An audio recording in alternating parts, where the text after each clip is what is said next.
I actually do have a question for you, Josh. Sure, what's up? All right. In the hit 2001 film Zoolander, the titular character Zoolander had his classic move, the blue steel, in which he would go toward the camera with the blue steel, and that would be the shot. Now, Josh, do you have a blue steel? And if not, how many takes do you take on average to find the perfect shot? I love this. I love the way you formulated this question. That was a real interview question. Wait a minute, like, how... I need to digest this question for a bit. Are you more of a Hansel or a Derek Zoolander? Hold on, you might even... Hold on, my brain was like trying to process. I'm like, wait, what's the question again?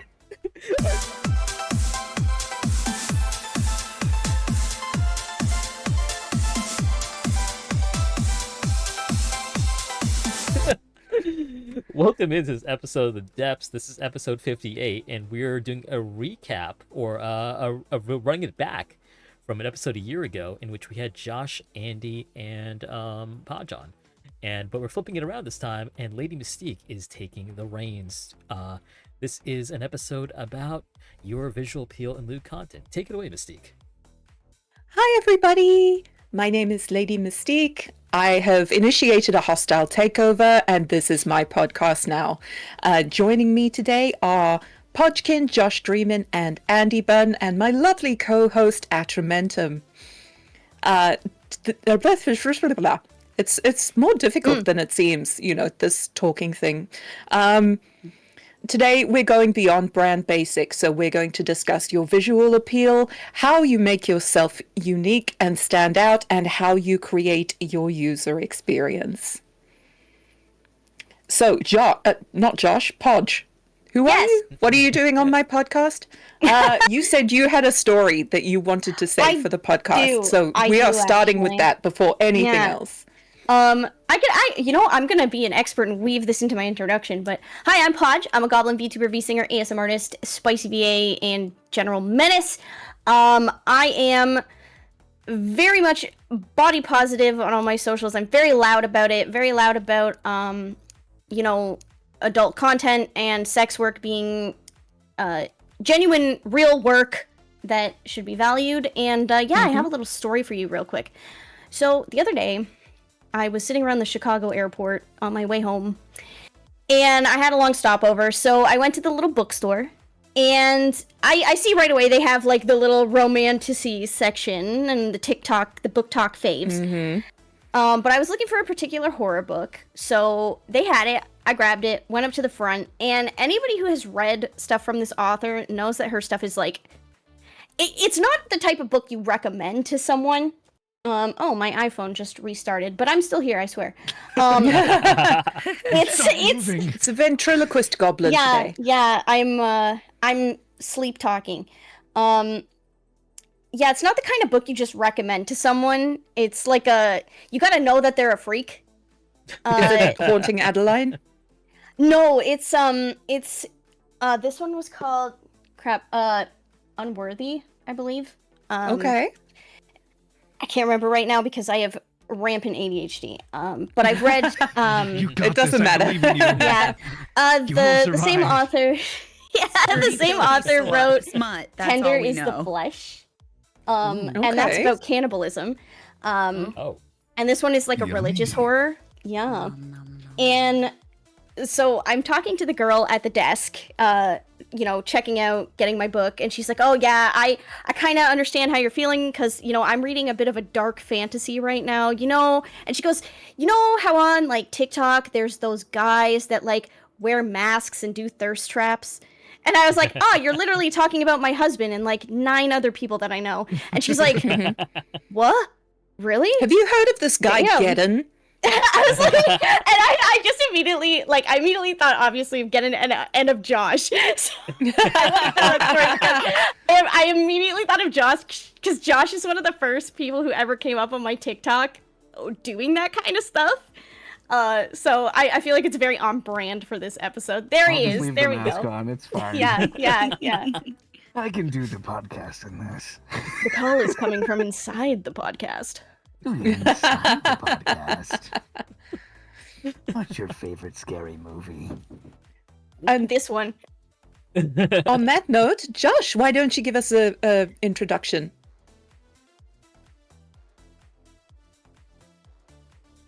You're Sorry, muted. someone's just calling for me. No worries. Josh, why don't you tell us a little bit about yourself? Well, I'm JoshDreamin. I do lots of voice content. I do lots of spicy things on the twitter.coms and the other things like TikTok. I do so many thirst trappy things. I do all of my mask content. Well, I need to do more of it. Yes, you do. Yes. And I'm finally coming back to doing like streaming and doing actual content creation because I took the last year off for a lot of like mental health stuff. But I am coming back to actually do everything that I was doing. Woo. Lovely to hear that. That's awesome. And andibun, tell us a little bit about you, because you've changed up your content quite a bit since we spoke last. Yeah. Well, I've been trying to just. Hi, I'm Andy. I'm My Andy. God, and Andy. Andy. I'm a VTuber and Lewdtuber and IRL creator. I do it all. I just make content. I'm just a content creator. I like to be on TikTok and Twitch and YouTube and Bunsley and all the things. She does the coolest TikTok live streams where she's just like comfy cozy, but also sexy as hell. It's awesome. You should definitely check her out on there. It's been really fun. It's been something I've just started within the last couple weeks. It's been interesting trying to figure out how TikTok Live works because it's a lot more strict than any of the other Oh, yeah. websites I'm Oh on. my God, it's so strict. I stopped going. And at yet it some of because the how strict things it that was. some people get away with, like fucking mask talk guys holding their phone down at like crotch level and thrusting into it. I'm like, okay. I'm too And then afraid. I'm too literally, I got a ding the other day for dangerous behavior, and I was eating a chocolate peanut butter cup. I was like, what? What Some is of our dangerous viewers have about nut this? allergies, and Yeah. How dare Not safe for you. How dare I do something so dangerous? But it's been really fun. It's been really fun. And yeah, so that's me. I do it all. I just have a love for content. yeah, that's awesome. And Atra, why don't you tell us a bit about yourself? Hello, everybody. I'm Atramentum_X. This is my channel here on Twitch. You can find me on Fansly as well. I am a male sex worker as well as a variety streamer and a writer. That's all. And you recently rebranded, didn't you? Yes. Although I have the old model on tonight because it fits more thematically with the episode, I did recently change up my look quite a bit to become a Eldritch Lifeguard. Yes. So this is one of the reasons for the violent hostile takeover and throwing him into the co-host's podium. He has rebranded completely, done his look, done his overlays, similar content, but we start with a strong foundation. So all of you have very strong identities as content creators. What I would like to know is, how did you come up with your concept? How did you decide what you wanted to do, and what sort of content Hey, you yo! wanted to create? That is right in my face. Arf. God damn. Someone changed. Yes. When I said different, I meant different. I finally have a lifeguard at my beach. Thank goodness. Me, I'm drowning. Thank goodness. I'm drowning. Give me the kiss of life. Mouth. Not too dangerous for TikTok. Too dangerous for TikTok. Oh yeah, don't let him take the shorts off. The Speedo is something else. We'll get his channel banned. Keep your pants on. No, I've got that. I learned from previous wardrobe malfunctions on this show and other places to put my toggles on a shift plus the button. Yep, So there's no yep, chance I hit just yep. in case. Same. Yeah. Yeah. Mm-hmm. And to Mystique's question, I guess I'll start. The reason why I decided to go this route, and I don't want to switch back to the other model right away, but my other model is based on me like as a person. Like it literally is me in an outfit that I normally wear and stuff. And the lore had sort of connections to my real life animal rescue work, and I was running into issues with people accidentally sexualizing my animal rescue work. Not their fault. But when you hear enough of like "Daddy put me on leashes and let's go for walkies," I'm like, wait, hang on, no. Yeah, no, I help actual animals that are like sad and have been abused. Yeah, This those is not- dogs are like children Yeah. to me. I can't even imagine. So like, while at the time when I first conceptualized it, I'm like, yeah, this is me. This is what I like. This is who I am. I decided to lean more heavily into what I'd like to think of myself as, and as a child of the '90s. Like, as someone who grew up with like the Hasselhoffs and the other like hunks of the '90s as like male icons, role models, I'm like, yeah, I would like to be like a hairy, muscular guy. Like, I'd like to lean into that part of my personality. Of course. Yeah. Of course. Hell yeah. So I kept some stuff that I had before, and decided to just, actualize what I wanted to myself to be. Because I think I Yeah. realized Looks that authenticity doesn't have to be looking exactly like how you look in real life. It is just your personality and your outlook. Yeah. I think also for you. Oh, sorry. No, you go ahead. You go ahead. I was going to say, I think also for you, when you started content creation, you didn't anticipate getting as serious about it as you did. True. So there's probably that aspect too, where you just based it on yourself versus like really leaning into a character. Oh yeah, when I started, I was so and so's mod and so so's mod. That was my personality. I'm like the mod. And I just stream whenever my streamers aren't streaming. That changed rapidly. Mm-hmm. Yeah.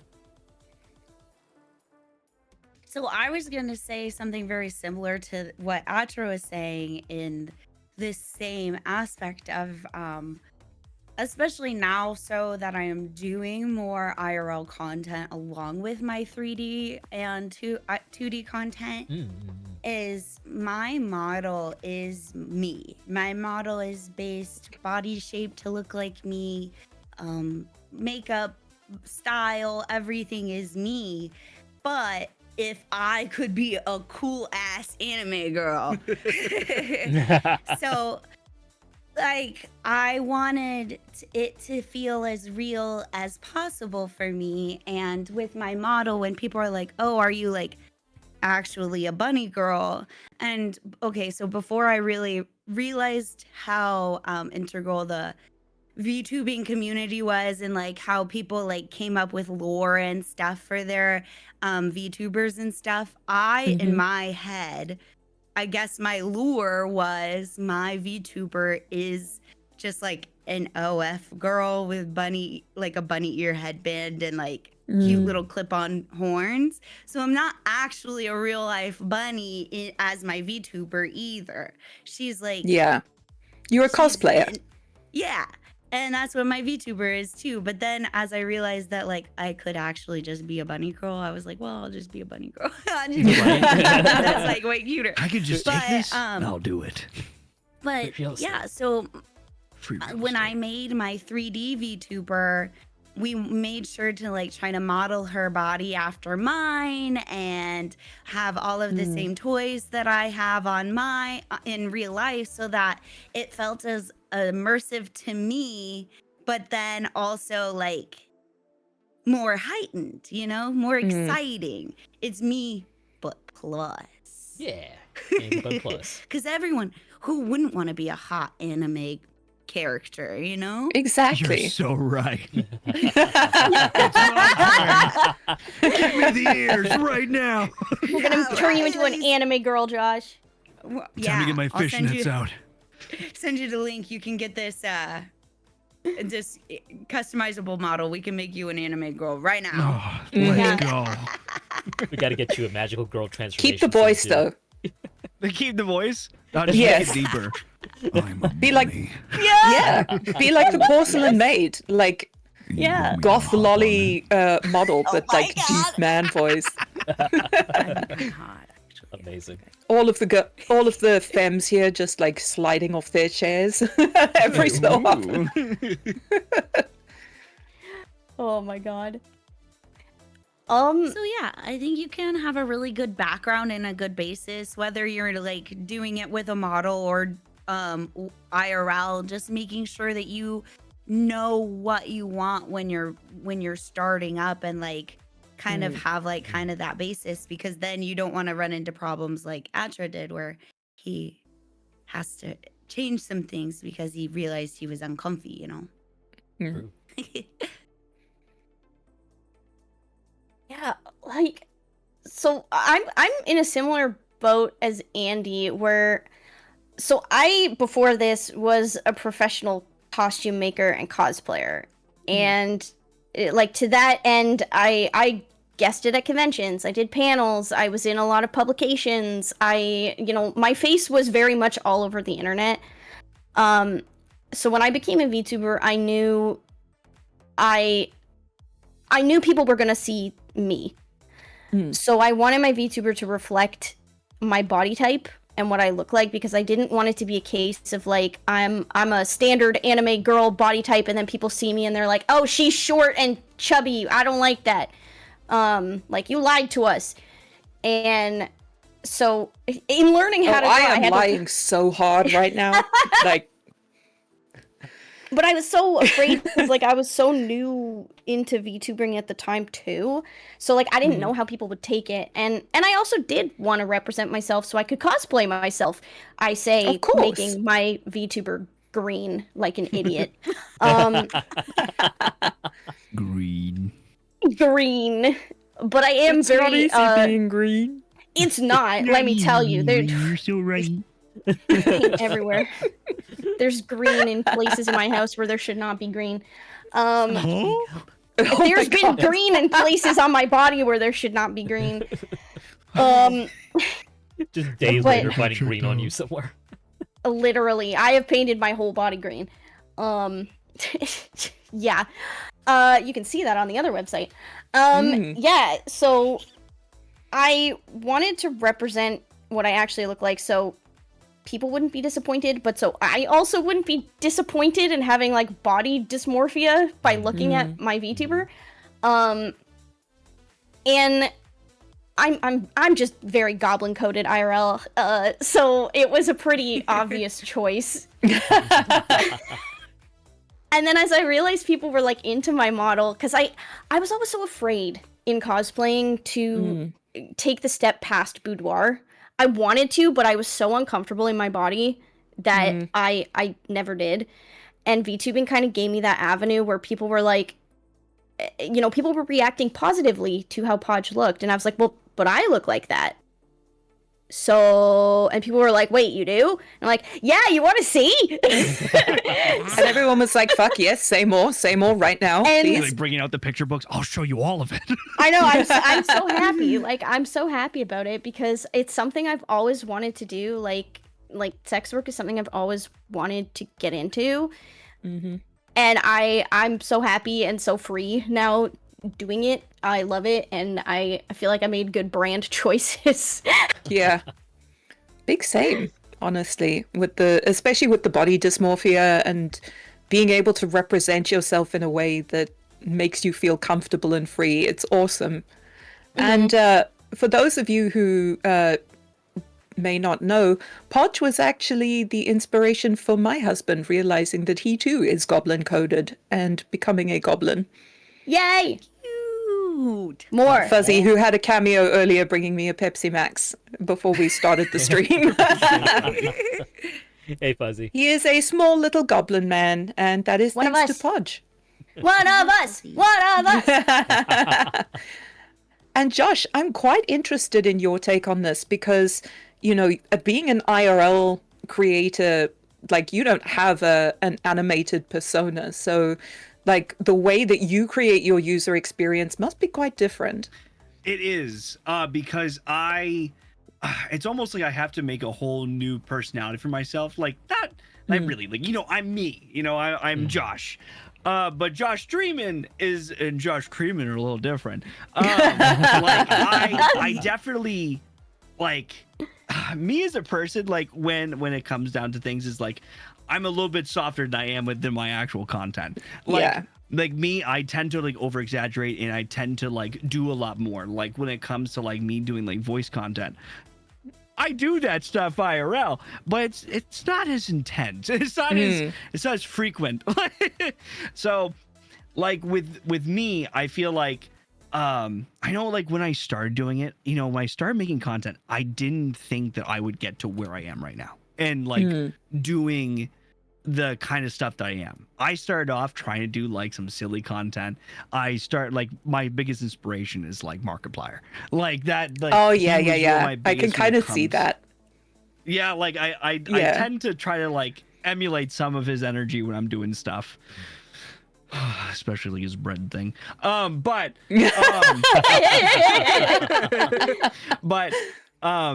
like when I first started out, I was doing like a whole bunch of silly stuff, but then I found that a lot of people really enjoyed my voice and really enjoyed like that kind of content. Corpse was like a big thing, like when I was really starting to like make content, and I was like, what? I can drop my voice a few octaves. I can really give it to them. I can do stuff. Oh my God. And then I got down inside the rabbit hole with like book talk and like all of that jazz. Like, I took like, I don't want to say like a 180 in like direction of like how my content looks, but basically did a couple years ago. And I always like when I'm on camera, like I had to do my voice all the time. I got to keep up all those things, and sometimes it can be a little hard because like sometimes I'm always feeling doing it all the time. But also if you're driving your voice downwards, it's also like it's difficult on your throat muscles, like just physically tiring as well. Oh yeah, try and do this for trying to stay up like with a 4 to 5 hour stream, like. Oh my God. The entire time. Like after the first hour, I started lining up, and I'm like, oh fuck. Yeah. It's hard to keep. Okay, we're going to talk like this now. We are the sexy lollipop guild for the next half hour. That's why I limit the. That's why I limit the length of my ASMR streams. Voice. No, but like it has been difficult though, I will say, over some years, and I've gone over a lot of it, which is great. And it's made my content a lot better, me pushing through a lot of those hurdles, like having that appearance and doing the content I am doing. And overall, I've had fun with the JoshDreamin that people have seen on Twitch and everything else. I have so much fun doing the content I did. I never thought I would get into doing sex work or anything like that. So it's quite fun though. I have fun with it. Yeah. Honestly, it's wonderful having the luxury of not having to do survival sex work, because it lets you approach sex work in a much more healthy way, because you don't have to take whatever comes along. You don't have to take, when your clients give you shit or make you uncomfortable. And it makes it so enjoyable. And I think people people see the people doing survival sex work and they think that that's what sex work is, and they don't realize that it's possible to genuinely love doing it. Oh yeah, it can be so much fun sometimes. Like doing some requests for people, or like if somebody wants like a voice note of some kind, like, oh, I have fun with it. You know what I mean? Like, I get so like, oh, I get to please this person. Like, that's cool. Like, I'll do ya. Yeah, exactly. It's so cool when people are like so turned on that they will give you money to turn them on. My favorite. I literally have always wanted to get paid to be I get hot. my money. Yeah, exactly. Like, what do you mean? I get to wake up every day and I get to just like make people feel nice? That's amazing. What the heck? Yeah, That's freaking cool. I grew up hating my voice, and the fact that people want to pay money to hear me say things to them still blows my mind. Oh my god, Podge, same. I thought I had a voice like a brass monkey until I started like actually doing this. And then people were like, "Oh, it's actually pretty nice." And I was like, "Oh, really?" It's like, I what? had. I when I was definitely in high agree. school- I always thought my voice was annoying. It's so funny how many voice actors grow up hating their voices and like then they find out people don't.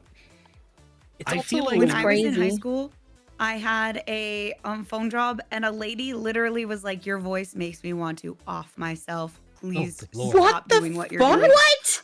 Yeah, Wait, like I'm get not off kidding. or I was like off? Because 16. like, Like off this mortal the coil. She didn't Oh, say no. those words. She said more worse words that make it obvious what she said, but I don't want to say them here. Mm.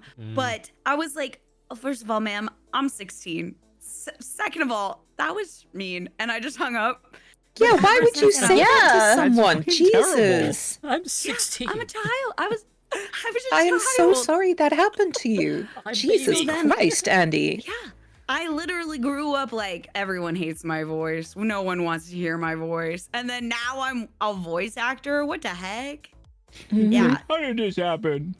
People in the Midwest are not very nice, even though they say we are. Jesus. Damn. But, you know, I think Yeah. what it comes down to is also like it's not even so much the voice, it's the whole presentation. If people like you and like your personality and like what you look like and stuff, like you can say anything and you can sound like anything too, with Yeah. limited exceptions. Yeah, like vegetables. Corn cob. I don't care how Give me big the those. room is. I cast fireball.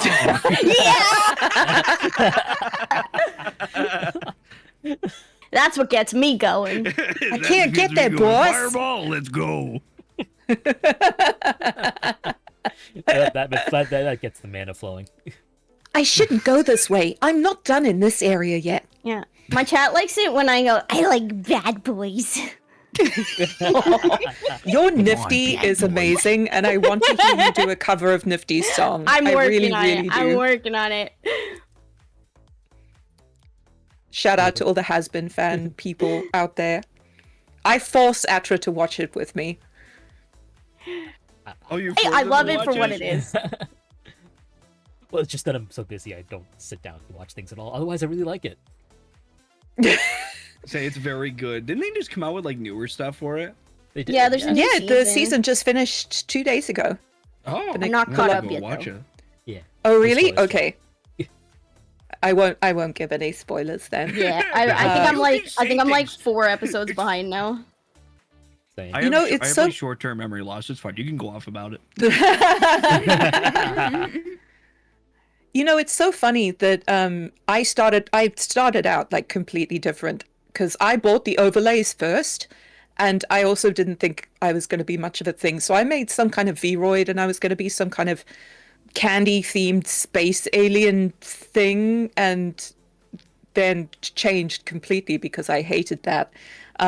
Kept the overlays though, but my lore was just like I'm a demon in disguise as an angel, and like I have magic jiggle titties, and like that's Nice. about it. Well, And still. and my viewers built my lore for me, and like especially doing sex work, like a lot of people want scenes in my sanctum, and they come up with characters in my sanctum. I have like I have a set of twins where one's really dutiful and one's an absolute evil gremlin. I have a priestess that I abducted for her own safety that like lives in my inner sanctum. Like it's growing because of them, and it's so fun like when they add to it like that.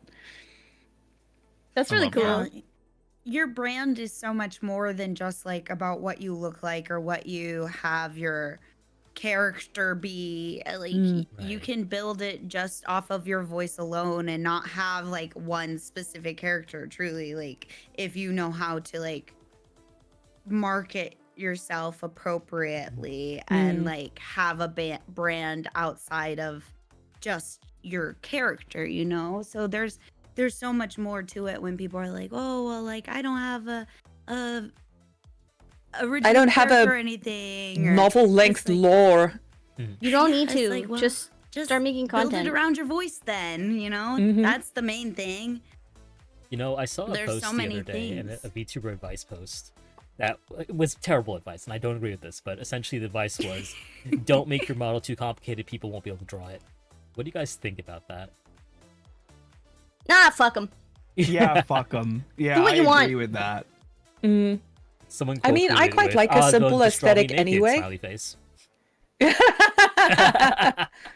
Okay, let me put it this way. If you want fan art, maybe have a simplified version for people, like a simplified character sheet. But if you don't care, if you're just, doing your thing and living your best life and VTubing, fuck them. Do whatever you want. And people can just draw you in other outfits, like Yeah. draw you in a 100%. bikini. Problem solved. I made a post that was like, oh, my avatar's too complicated. Just draw me naked. Problem solved. It probably was you who saw it. Who needs clothes anyway? It probably was you that saw Yeah. responded to that. Yeah, actually. Yeah, it was. And that popped off. People were like, fuck yeah. That's so funny. My style vacillates wildly between like the simple sort of elegant look to Spice Girl to Dita Von Teese. I dream of one day wearing a dress so extravagant that I can't sit down in it. So like draw me in whatever you want. I do think that sometimes there are a lot of designs or a lot of VTubers that have like really intense outfits and stuff. And Yeah. I do think that like it can be a lot as someone who like, I have a really simple design. Sometimes I even feel like embarrassed that mine's so simple. I'm like, here's my very plain, my plain character. But so I think it's just like, you just have to do what makes you happy. I got far And as fuck as with the long blue as you hoodie on. have the ability to continue with your brand and it's not so difficult that it is hard to understand what's happening. If Yeah. it's like so busy that they're like you can't see your character at all or something, like then yeah, that's a little bit much. But if it's you just have a lot of like little outfits or little designs on your outfit, like so what? That's cool. Yeah. That's what you want. Like, That But- actually. Oh, sorry. I I was was just gonna just say, like, sorry. No, go ahead, go ahead. I was just gonna say, like, I have a degree in character design, and you can have a complicated design that still looks good. And some artists might complain about drawing it, but you know what? They're not the artist for you then. Like, there is a balance. Yes, don't just throw things all over your model, because it will, like, people will have a hard time looking at you. But there is nothing wrong with a complicated design, and there's also nothing wrong with a simple design as long as it's notable, memorable, and has a good silhouette. Yeah. Like, I know when I see your silhouette, Andy, that it's you, because your ears, your pigtails, your horns, like the bunny ears and the horns together, I'm like, oh, that's Andy. That makes me happy. That was a great sound. That actually brings me quite nicely to like our next topic. And how do you pick out like things that will signify who you are? So like with Josh, like how do you pick out like clothing and accessories or background sort of accoutrements? You know, what aspects of your design and your sort of content indicate to people what kind of person you are or your So- character? When it comes to like how I I'd say like pick like my outfits and do all that stuff, I look for a lot of inspiration from like things like Lucifer, like the show Lucifer, like Yes. what is it that you truly desire? So I'll like Oh my god, he's so hot. Also, Yes. that guy is Rysand, Tom, whatever his name is. I can't remember.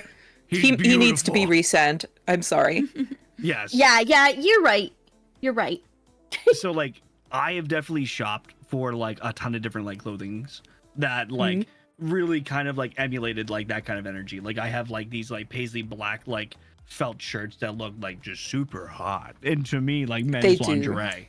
I have like leather pants that I've gotten that I'm just like, oh my god, this is gonna look so hot, especially when I slap my leg when I'm trying to be like horny. Like it's gonna sound really cool. Like I get like all these different like chains. I'm like, oh, I love the sound of a chain inside of like my audio. Like those are the things that I like really look for. I look for like good like auditorial, but as well as like very nice like pleasing visuals that like emulate like this is horny. I want you to see that this is very horny. But it seems to be like a more dominant kind of horny. Yes. As opposed like, to being goofy horny, yes. or, anything else. Yes. Which I might like be there are moving aspects of towards that, sure. Later on. I might be moving towards a slightly more silly kind of persona when I fully come back. Silly, but like sexy, this hot. like did you specifically pick anything to indicate that you were sort of more dominant or more boyfriend as opposed to submissive or something like that? Because there are people who DM me and I am a dominant and they're like, oh, you're a good girl. I'm like, oh god. Oh, I mean, if anybody says that to me, I go, I'm very much like a dom orientated person. That's how I am. So like I try to make that a thing when it comes to like my content creation stuff like that. Like people will be like, oh, good boy, and I'm just like, yeah, no, I'm sorry about that. Yeah, that no. work on me. I'm very vocal about that when it comes to like any type of my content. And like when it comes to me making content too and showing off that, I try to be dominant inside of the content. Like I try to make myself have that type of look on the camera. At first it was really hard because I'm like, am I doing this right? Like, I don't look stupid right now. I hope not. People are liking it. Hopefully they're not laughing at me. But that is something I do try to do. It's hard to really put into words. Like I try to do the acting of it in front of the camera, like, and I feel I do okay with it. I do okay, I think, hopefully. Like using like chains and stuff like that, really trying to like really drive the idea that, oh, they're all mine. Like I try to do that. Yeah, that's awesome. And you ladies, what about you? I can kind of talk about this from a design perspective again. So when you're making a design, or a persona or anything like that, you want to kind of focus on a hero piece. That's what we call it, the hero piece. So what do you absolutely what do you absolutely want to have in your design? And how are you going to carry that throughout the rest of the design and B, your branding? So if I use me as an example, all of my branding is green, like pastel green, lavender, gold, black, sometimes little hints of red. I have bat motifs through my whole design. I have lavender bows through my whole design. So when you see those things, you automatically think, oh, that's Podge. For Josh, for example, like, honestly, to me, like, your earring is always a key thing I notice, and your facial hair, right? So those are little, like, hero piece going things away. that you Now I know that's my key thing. I can't get rid of it. Like, but people recognize you because of that, right? So that's kind of like your hero piece, right? For Andy, it's the off black and pink.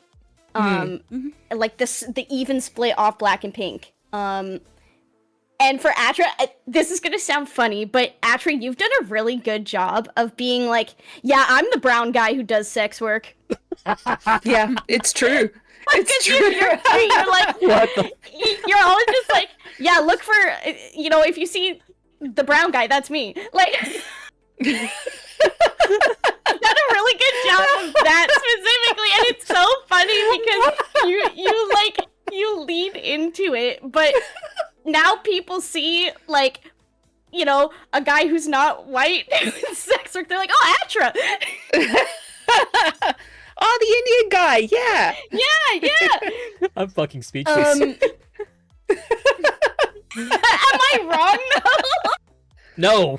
You're not. Your fashion point is that thing that you are. I mean, you know what? And because you've built your original look around being you, right? So you've taken those aspects of you and you've sold them. So it's smart marketing in that way, right? Like the baseball cap was a big thing in the beginning as well. Yeah. And the tentacles too. Like So much I'm trying to get rid of the cap.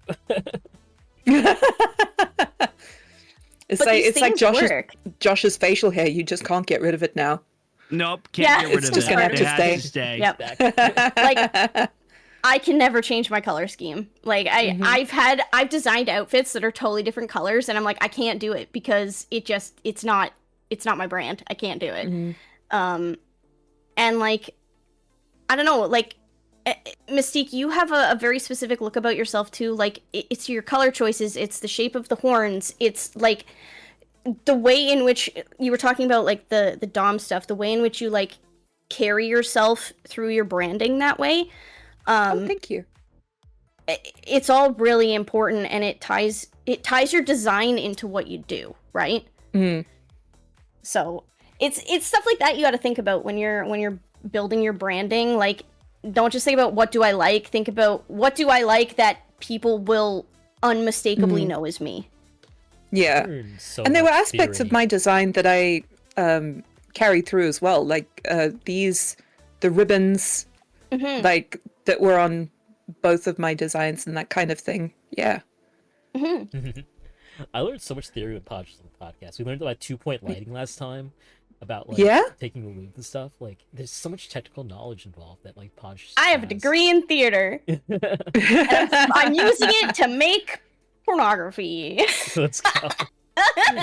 And just real quick, so honestly, it's true about like. Well. Oh, sorry. I mean, like when I started off, I didn't see a lot of Asian men doing sex work, so Podge is not wrong. I did kind of start off wanting to like be a sexy Asian guy, and hello, hi. So yeah, I at the initial shock, Podge probably nailed it. Yeah, like, I think so. and you pushed that branding. You're like, no one else is doing this. I'm gonna do it. Like. And even your Baywatch rebrand, like no one else is doing that shit either. Like it's so distinctive. And you know, Podge is really right about like those key points being important, because I remember when Podge posted an image of herself and she'd redone herself in like white people's skin tones and was like, "Degoblin's your goblin," and people freaked the fuck out. I remember that. They were just like posting in capitals, "Put it back, put it back, put it back." Yep. Goblin's your goblin. Flesh toned Podge. It was horrifying. Beige.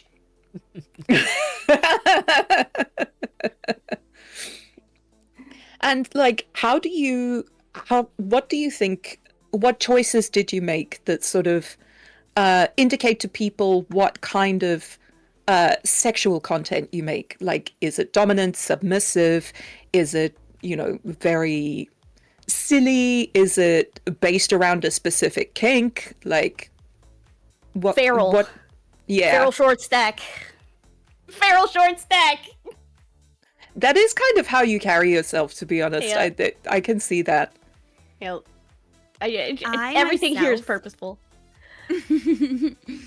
I myself am a switch, so I do a lot of different content. Like I am very much on the BDSM and kink side, doing a lot of the like heavier, like aggressive doming, and then also a lot of the like way more submissive stuff, which is very interesting to try to brand myself doing both of those things. But I also just like, I don't have the ability to just put myself into one little box with that. So I do feel like even with like my model and my content and all of my branding, I do show like that I am both throughout all of it. I have like my pink side, which is my very sweet princessy side, and then my black side, which is my more like goth dommy goddess side, who will step on you and stuff. So I like very much show both sides of it. I like to have all of my pink little princessy stuff, and then also I have all of my big stompy boots and my goth stuff. So I try really hard to show that throughout my branding with all of like my merch too. Specifically, I like when I was designing all of the apparel for it, I wanted to make sure that it looked like something that could be purchased at a metal show, at a metal concert. Because that's like where all of my clothes come from, is metal shows. So I wanted something that I would be able to wear.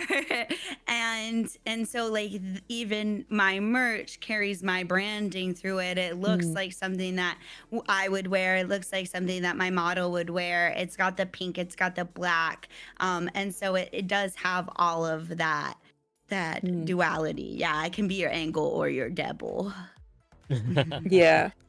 And honestly, knowing you like reasonably well, like she lives that life, guys. Like you can see it IRL or in her model. Like it comes through very strongly. Yeah, I do try very, very much to. That is just me. When people are like, "Is that really you?" And I'm like, "Yeah, that's me. You should see my apartment. It looks like Spirit Halloween, and also a Squishmallow factory blew up." Yeah, it's like Love that. rock And lots of princess. dildos. Oh my god, so many dildos. Too I'm running many. out of Like she room. was like, "Hey, do you want to see my dildo collection?" And she opened her cupboard door, and I was like, "Whoa, holy shit!" My shoe rack full of them. I'm getting a glass cabinet next week, and it lights up, and it's gonna be my dildo cabinet. Oh my god, that's amazing! You need to take pictures in front of that. Oh, don't worry, I will. It's a beautiful. Pick a wooden dildo, and I'll write it material for you cabinet. for a fee. It's gonna be so beautiful. I'm so excited. My mother would be so proud. It's a beautiful cabinet. We made it, Mama. We did it, Mom. Oh god. Sorry. There was a Yeah. question. What about you, Marshmallow, Atra? Because that- again, you've rebranded very recently. yeah, I mean it's fairly recent. Only been 2 or 3 weeks. I was curious to see how people react to it, and it's been positive. I've been happy with it. No one So ever what tells you how signifiers much- did you Mhm. what signifiers did you sort of pick out that would show what kind of content you were going to be doing, if any? Yep. just all the skin.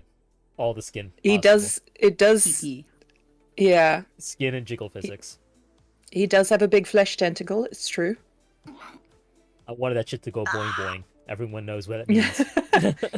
I mean, what is a dick but like a blood-filled meat balloon, really? It's for spinning Oh, around. It's for goodness. helicopter. Man, I should have got that toggle. Helicopter! The helicopter toggle. I'd come in and pay for helicopter every single time, honestly. Yeah, I would also. Give me a sec, just opening VGen real quick.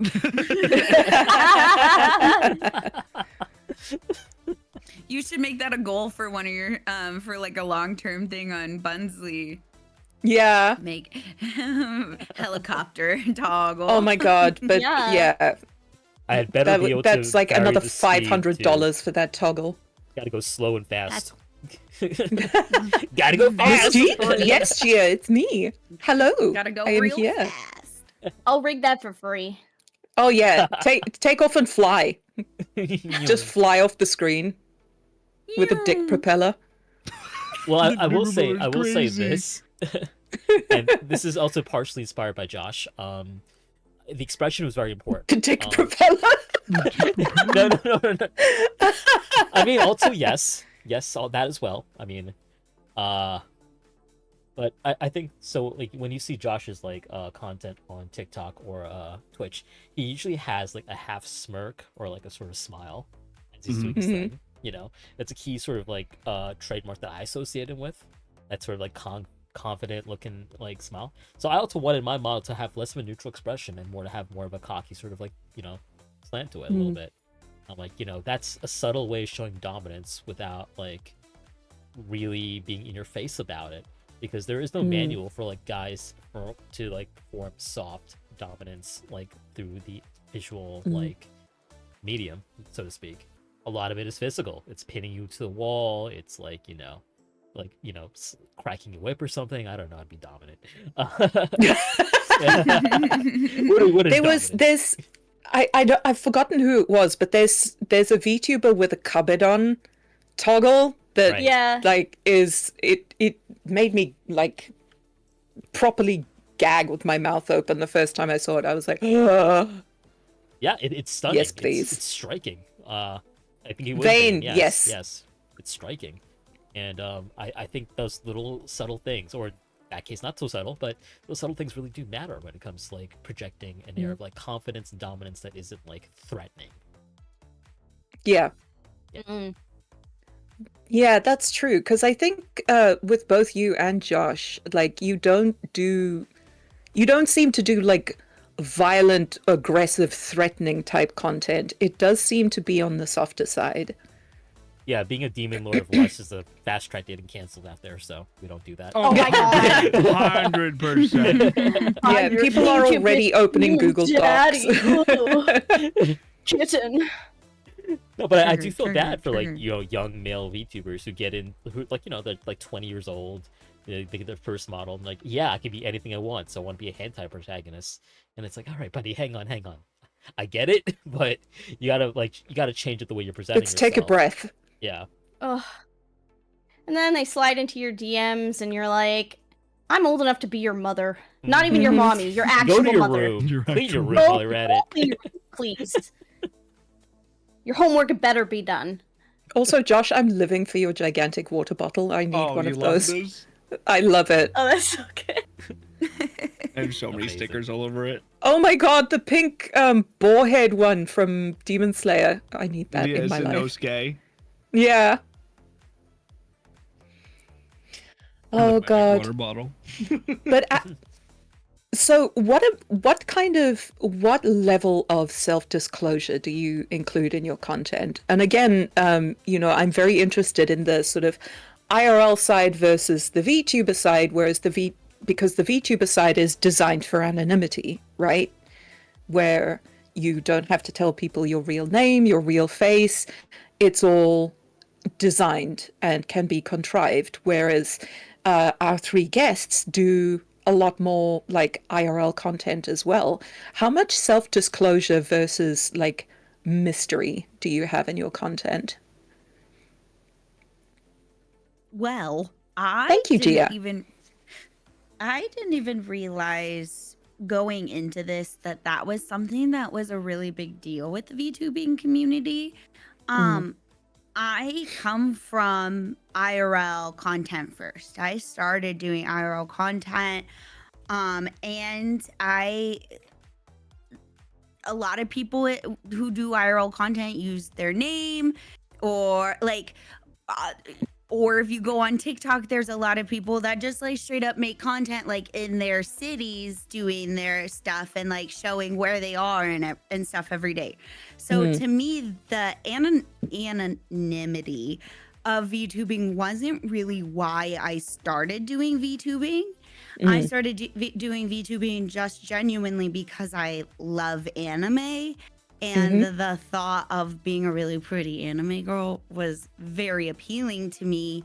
And someone who started as an IRL streamer, had I known that VTubing was an option, I probably would have gone into that first.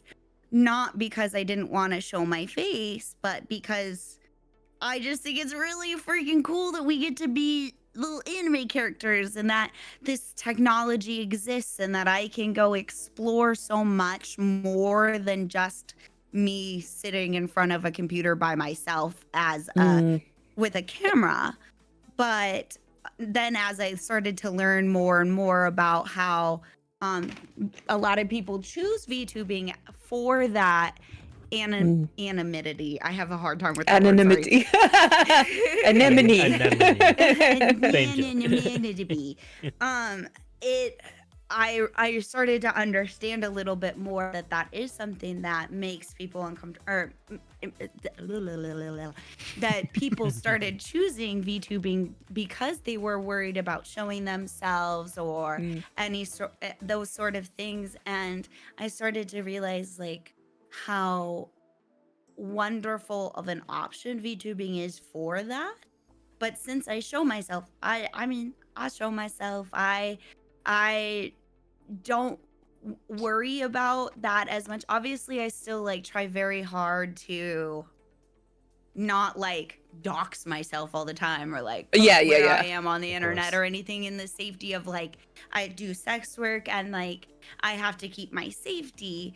But I do show who I am. I like to post my body. I do full sex work online, and and I do that because I love it and I like just truly making content, and that is why I do it, you know.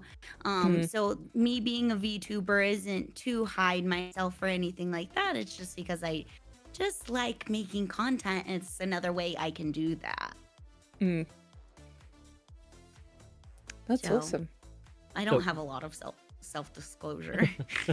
Recently, I have noticed, Andy, that you've sort of like tilted a little bit towards IRL. So you're doing like full-on IRL streams with your model on the side and stuff like that. Was there any sort of like impetus for you to switch over to doing like more IRL stuff, or was it sort of a gradual process for you?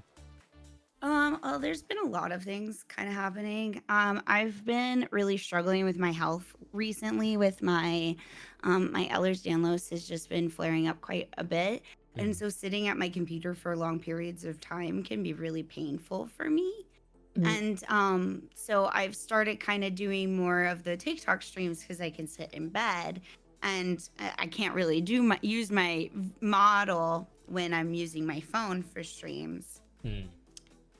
But then I like will occasionally do things like on Twitch, showing my self with my camera and then having my model on the side, mostly just because lately my computer has been having issues and my model hasn't always been very reliant.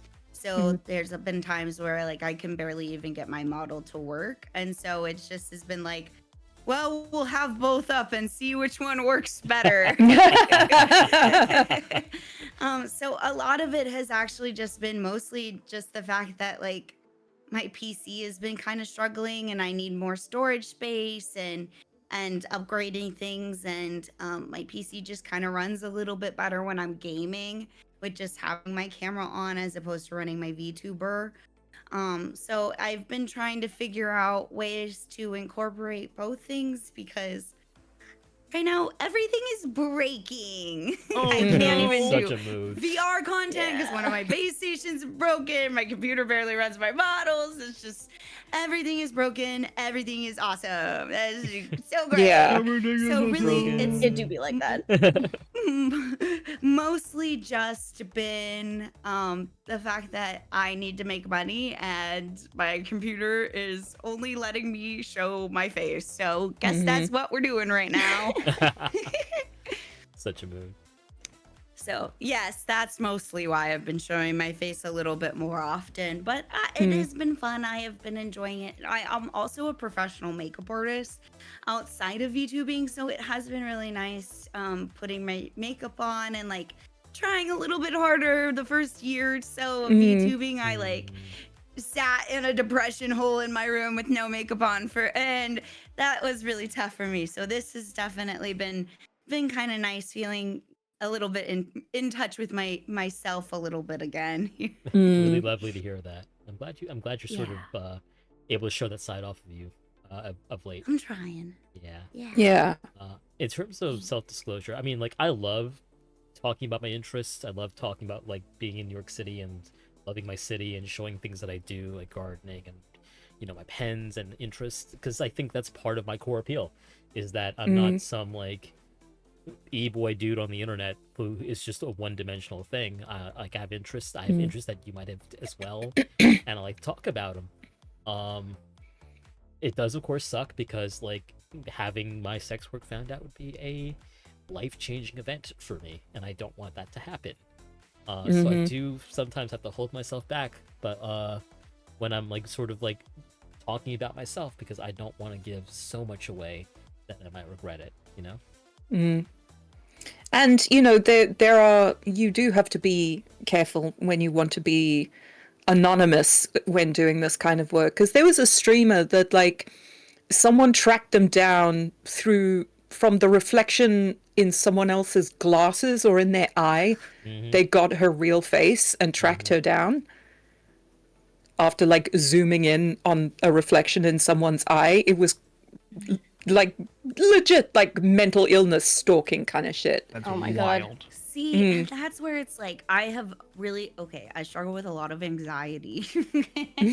And I just left my abusive ex-husband within the last couple of years. So I am like very much like learning how to relive life. Right. And I've really been struggling with that. Like there's like two sides of the coin. Like, do I show myself and have that risk of like people having more of a chance of like finding me? But then there's also that chance of I could be a VTuber and never show myself, and there's the crazy person that somehow I talk about the vacuum I bought last week and they track it down via the PIN number of the vacuum that I bought. Like, so like people can find you no matter what if they are gonna find it, which is very scary. And so you just kind of have to figure out the level of comfort of what you're willing to share and expose yourself to, because there's always going to be crazy people on the internet, unfortunately. But we can't live in fear. Yeah.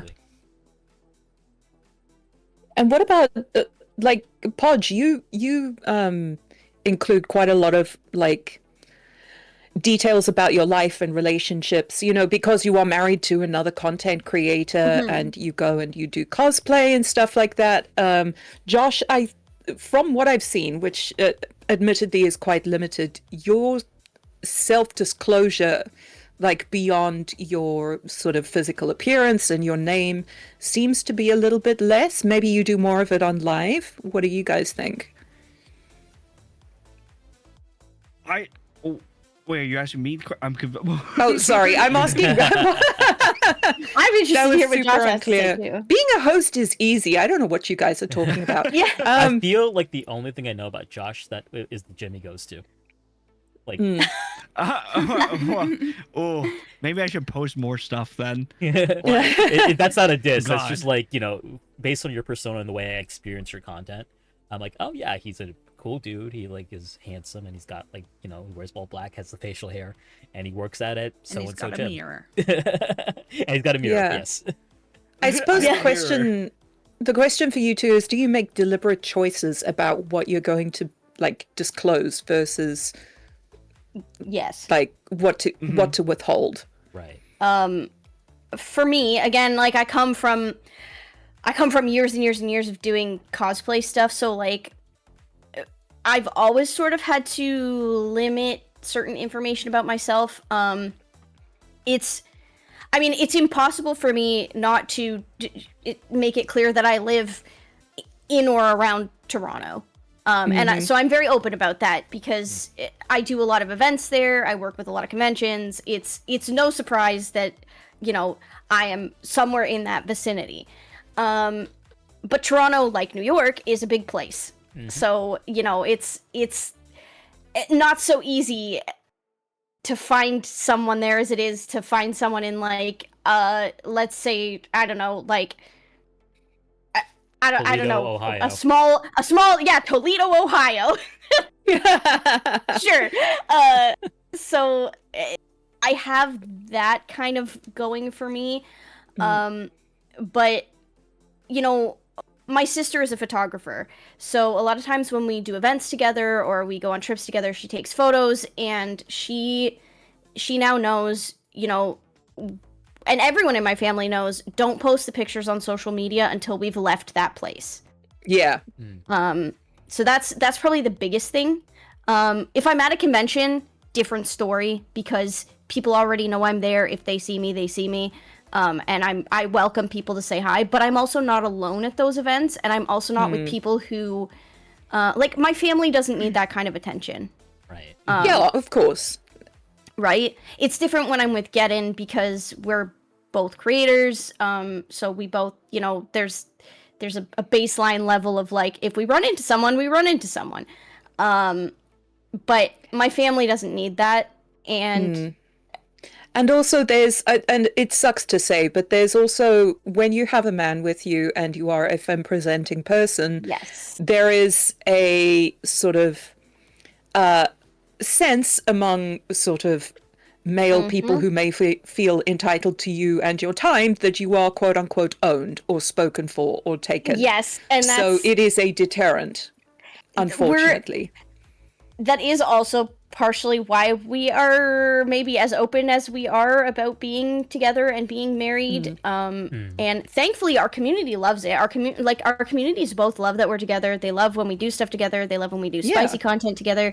But there is that sense of, you know, scary dog privilege. And once you get to know us, you know I'm the big scary dog. Sorry. Yeah. But it's because I have years and years and years of knowing how to get people to not mess with me. And if they do mess with me, I'm going to take it very seriously, and they're not going to enjoy that. So it's setting those boundaries and maintaining those boundaries and knowing how to respond in certain situations. Because very often I'm the mom friend where something will happen to someone else, and I'm like, okay, here's what we're going to do. Yeah. Just because I have so much experience with it. And yeah, it was worse when I was a cosplayer because I was less anonymous. And I was constantly wearing... physically present with the people who might have been... And, you know, dressed in skin-tight spandex a lot of the time. So people think, oh, you're, you know... I was in the cosplay scene before cosplay is not consent was a thing. So I remember your story about all of that bullshit. Yeah. I have dozens of stories about people just inappropriately saying things to me, touching me, picking me up because I'm small, as if that's a reason to touch someone. Like, so it's, you know, learning through these horrible experiences. Unfortunately, how to not get myself into those experiences. And hoping that eventually creepy people will learn to not put people in that position. But I have to take the responsibility because you don't know. You walk into a room full of snakes and you don't necessarily know which one's the venomous snake and which one isn't. I do because I love snakes, but that's beside the point. Yeah. So yeah, it's a balancing act. I love sharing personal things about myself, but I'm very cognizant of what I am sharing. And what about you, Josh? Because, like, your face is out there all the time. Yeah. So when it comes to me, like, and all that stuff, I have been stalked before, due to, like, my content creation. Shit. Like, I have, and, like, I'm very, very, very, like, private now. When it comes to it. My first year of content creation, I was a little bit more like, oh yeah, I'm from like this area, but not like town or anything like that. But, like, I'm from this whole area, and did not go too well.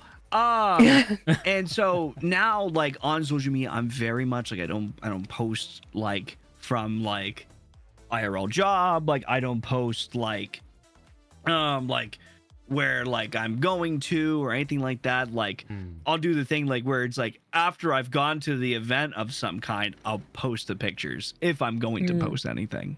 Because I don't want my family to get involved, just like Podge said. Like I'm very much like, yeah, I don't need anybody to know about this stuff. I'm very like private too, like IRL, like when it comes to like people when they get to know me at work, and I'm like, yeah, like, you know, like, yeah, like Twitch is cool, like, yeah, all that stuff is cool. That's crazy. I would hate if the people at my work or where I used to work found out that like I was a sex worker. Oh, Because yeah. it would just be so awkward. Oh, super awkward. One of my Everyone at old my job bosses knew. knows, but it is what it is. You know what? It's so funny because I just recently, like last month, explained to my mother that I do not safe for work voice acting. Mm-hmm. So my parents know that now. My sister knows what I do. Yeah. But my parents do not. They just know I do adult voice acting. And they're like, so you make money doing that? I'm like, yep, it's great. I have a great time. And they're like, you know, as long as you're safe and having a good time and doing it under your pseudonym and everything, like, you know, go for it. And I was shocked. Yeah. I thought my mom was going to be like, who?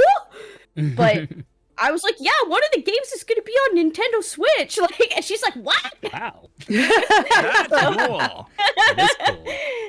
So, like, Yeah. it's crazy, like, deciding who gets to know that information. Like my entire family knows. Like if someone threatened to blackmail me by like sending my content to my family, like my parents know, my very conservative Christian mother-in-law and father-in-law know, like my mother-in-law follows me on Twitter.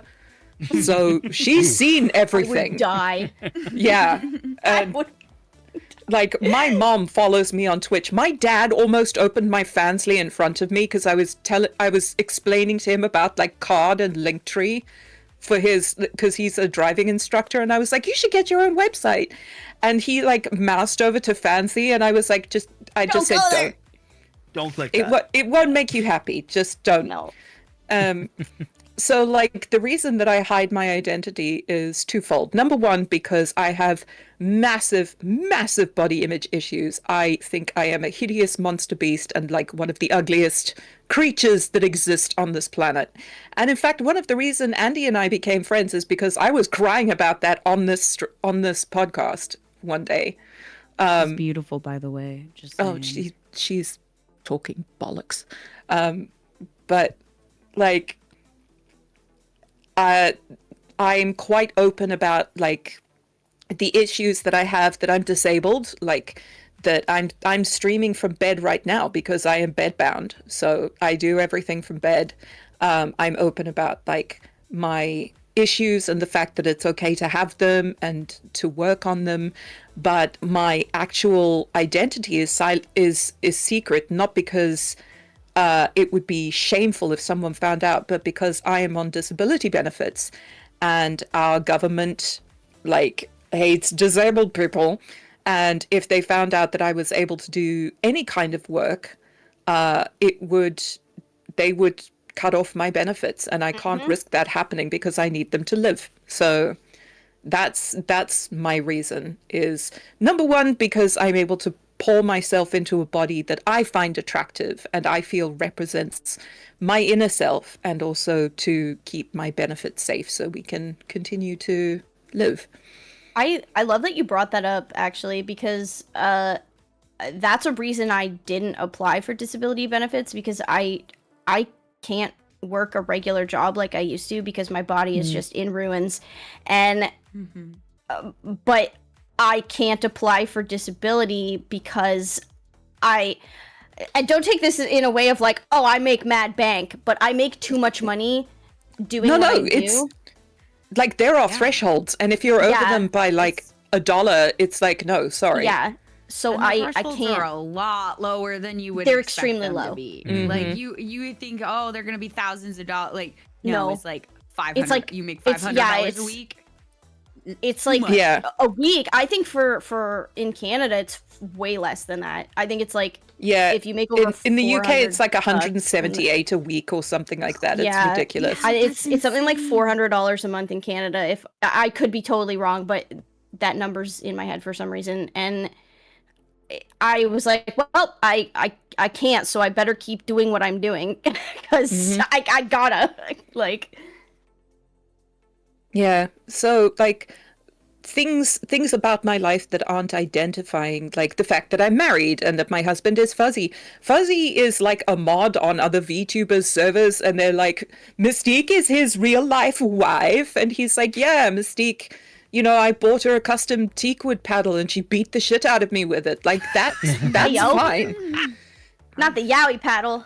The yaoi paddle. It's got the word daddy on it in raised letters, and it's like different shades of teakwood. Like it's Oh my God. fabulous. I love it. But like I'm quite happy to share that and like be quite open about like my inner world, but like my actual identity is a very closely guarded secret. Mm-hmm.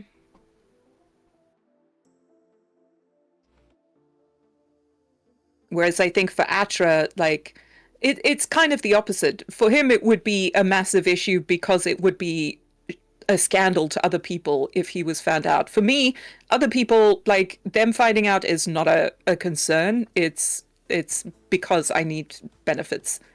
Yeah. But we actually got a great question from Marshmallow. Do you need to get that on screen, Atra, or is it Yeah, okay if sure. I just ask it? I can put it on screen, but you can start to read it if you'd like.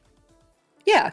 So, have any of you got any experience with Findom? And what are your thoughts on Findom? I do. I do. I do. I don't. And just for like Would more you like context on the question is actually asking, do you feel like you're Findoming your followers, and what are your thoughts about it? Yeah. Ooh. So Okay, it's a that's two-parter. interesting. Yeah. So it like if number one, do you have experience doing that? And if you don't, do you feel like you might be? So, for those of you who don't know what Findoming is, Findom stands for financial domination. So, basically, you take a role where you are controlling some aspect of their finances, where, like, they're just straight up giving you money, how they're allowed to spend their money, perhaps. It's any kind of work like that. Mm-hmm. Mm-hmm. So. Oh, go I ahead. will open it up to the. I was going to say I'll open it up to the floor. Yeah, You guys can talk now. I have been a Findom, and in regards to like the question of do I feel like I'm Findoming my followers, absolutely not. Everybody who subs to me, who pays for my content, is doing so of their own free will. The only time I'm asking for money is if I'm like doing a donathon or a subathon for a specific reason, and even then, that is up to people if they want to partake. Findoming is a two-way consensual act. Absolutely. And it is with the express purpose of controlling someone's finances. I don't do that to my community unless we have that arrangement. And that is not something I think I would even do in like a group setting. That's a very one-on-one thing because everybody, it's a different experience for everybody who wants that kind of thing. So no, for me, in no way do I feel like I'm Findoming my followers, unless they want me to, and in which case, hi. My DMs are open. Yeah. What I can't stand is those fucking bratty doms that come on Twitter and just like demand that their followers give them money, but don't do anything to they just think that being an asshole and demanding money is what Findom is, and that could not be further from the truth. No. So I have a couple people that are like my pay pigs, or like I say money possums because they're nice people. So like, I don't want to call them money pigs. I know, I hate it. Or what was the other one? I have one guy that likes when I call him my ATM, and so I have those, and they specifically pay me for that. Like that is what we are doing. That is a consensual kink that we are doing and consenting in. Now, when I am like working, or if I have someone that's like following and like DMing me, and they are trying to like get me to hardcore degrade them just in DMs on my Bunsley, I will continue, like I will, okay, unless they have like one of my higher tier subs, where it's like involved in the subscription, then it's a little bit different. I will like converse and do the degrading or whatever they want. But if they are on one of the lower tier subs and they want me to do a lot of like heavy degrading, they want me to do a lot of doming to them, that's not something that I'm like very easily slipped into. So I do charge for that when I am doing it. That shit costs extra. It costs is a lot. It is a lot on me mentally. It's a lot on me emotionally. It's a lot on the person as well. And it's just the value of your service. Yeah, and your time. Also, my full That's something that Josh taught me. I'm a full-time sex worker, and so I need to get paid for it. But I'm not constantly like draining their wallets. I am saying, hey, if you would like to continue this, you have to pay me this certain amount.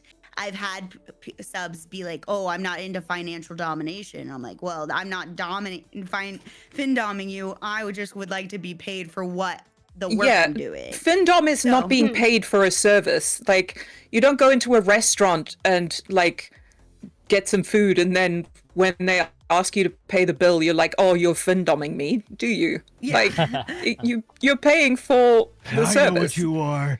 You're a findom, aren't you? Sir, pay the bill, please. How did you know? But like, being findom at McDonald's. That's something that like Josh really brought home to me the last time he was on, was that your prices are the value that you set on your service and that you shouldn't go below it. And my prices are quite reasonable. So like when people ask for, like I charge $50 per 15 minutes for a one-on-one voice call, right? And I had someone like, I can do 25, but I can do it every day. I was like, I don't want to do this every day for half my price. What the fuck are you talking about? What the heck? Yeah, it's like, I can pay you. I can pay you half as much, but you can do more work. Like, no, fuck off. It's the value of your time. Like, I have my highest tier. I have one slot per month, and it's $500 for an hour call with me. Because I am so goddamn busy that slotting someone in for an hour, I can only do that once a month. Like, and I have I'm not, to set it at but a high you still price. have to pay for it. I'm not busy at all. Like, it's the value of my time, but I'm gonna put my whole ussy in that hour. Let me tell you, like. Oh yeah. Glussy. Yeah, it's always like people need to know that private time and custom content is premium content. It's gonna cost more no matter what. It's not supposed to be cheap. Yeah. Like, I don't throw that stuff around. Like, that is one person per month gets that service. Also, Josh, like, VTubers are generally very loud people. Please don't be polite and wait for like gaps in conversation to talk. Please just start talking. That's how I was raised. You're such a lovely, polite boy. Well, He's a nice boy. When it comes to me with all that stuff, I'm very much like, I'm not a findom. Like, if like people want to give me money, I'll take the money. I won't say no. Just put it in my pocket. It's okay. But I don't know how I can't relate to it, at least because I've never done like a findom thing for a person or anything like that. So I don't really have much input on that. But yeah, I don't really have a whole lot of input. That's another reason why I've been a little bit quiet, because I'm just like, I do findomming.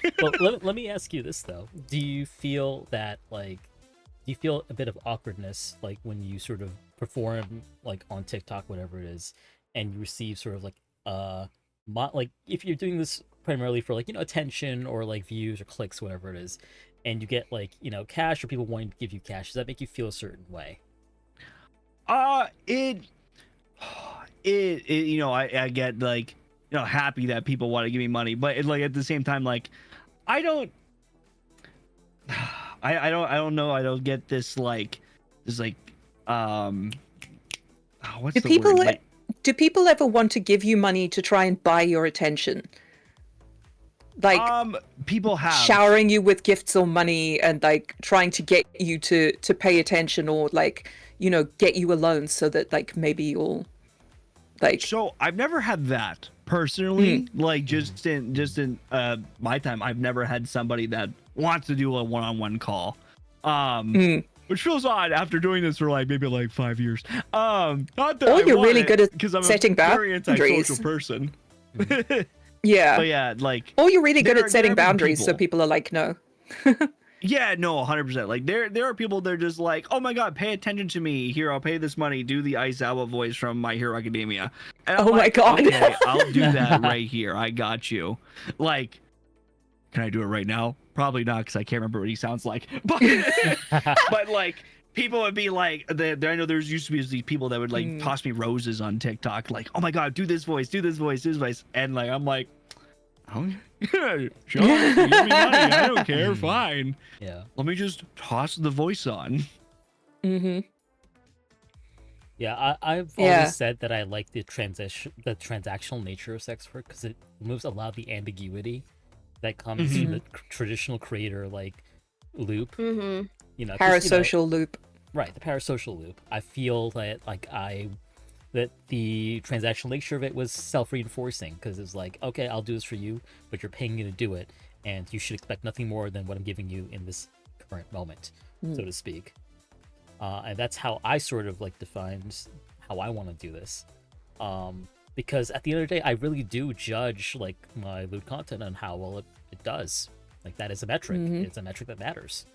And I feel that, you know, people might hear that and think, oh, well, you know, you're exploiting people, you're in it for the money, yada, yada. It's like, no, I'm very upfront that like, this is what you get for that. And, you know, I don't need anything more or less from you. Also, Honestly, there's nothing menus wrong are with like the being ultimate in it shields the for money. time wasters. Yeah.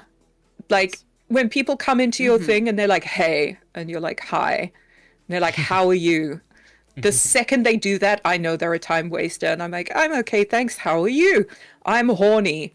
Okay, well, here's my menu. You know, you can pick a service, and then they just don't talk to you again. Oh, people.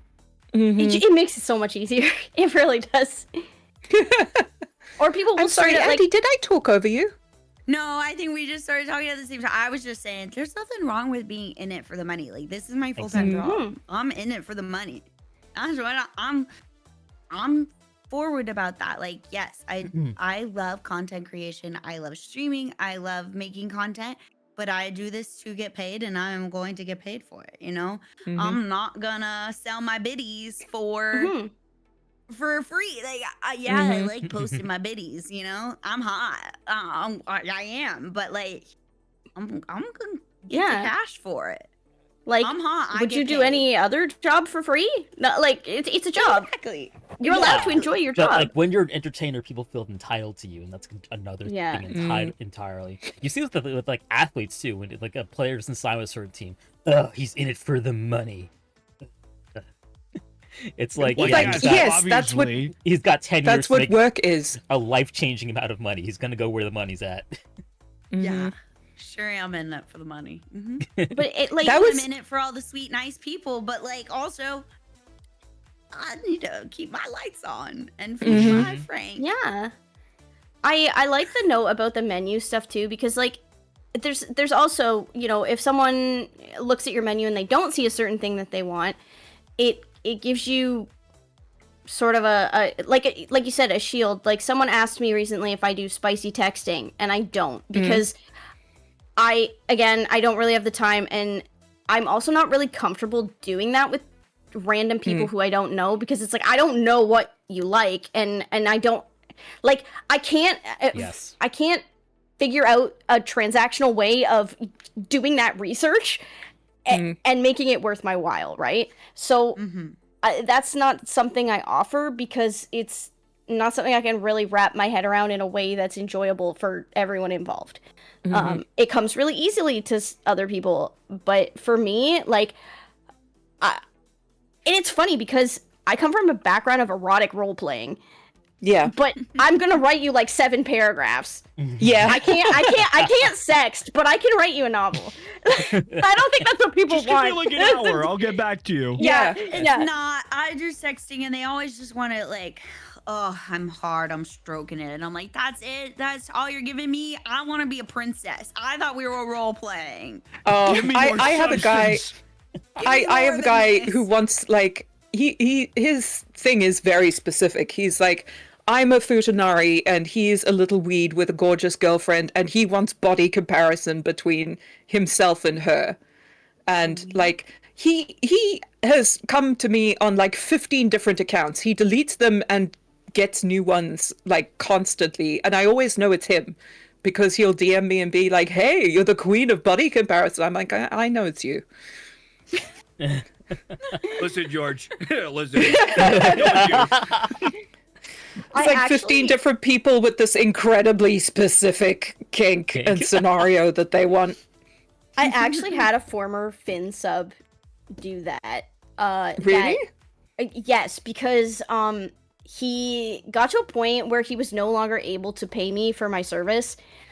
So he just started expecting that treatment for free, and I was like, no. This is a paid service. If you want this, you have to pay. So then he like it was like a couple years later, he made another account and started trying to like hit me up in the DMs and flirting with me and stuff. And just the way he was talking, I was like, I know this is you, and you don't even have any of my sub tiers, so you're not getting any of this. Like it is not free. I like yes, and if he what I do just is spoke fun, to but you, I'm not you'd probably doing it be for fun. way more sympathetic about it.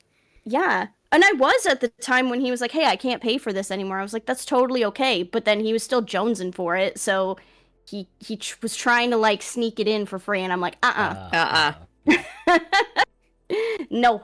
It's just such a minefield. 'Cause I realized this the other day. And shout out to the eHorror library, by the way, because I was in that server when I realized this.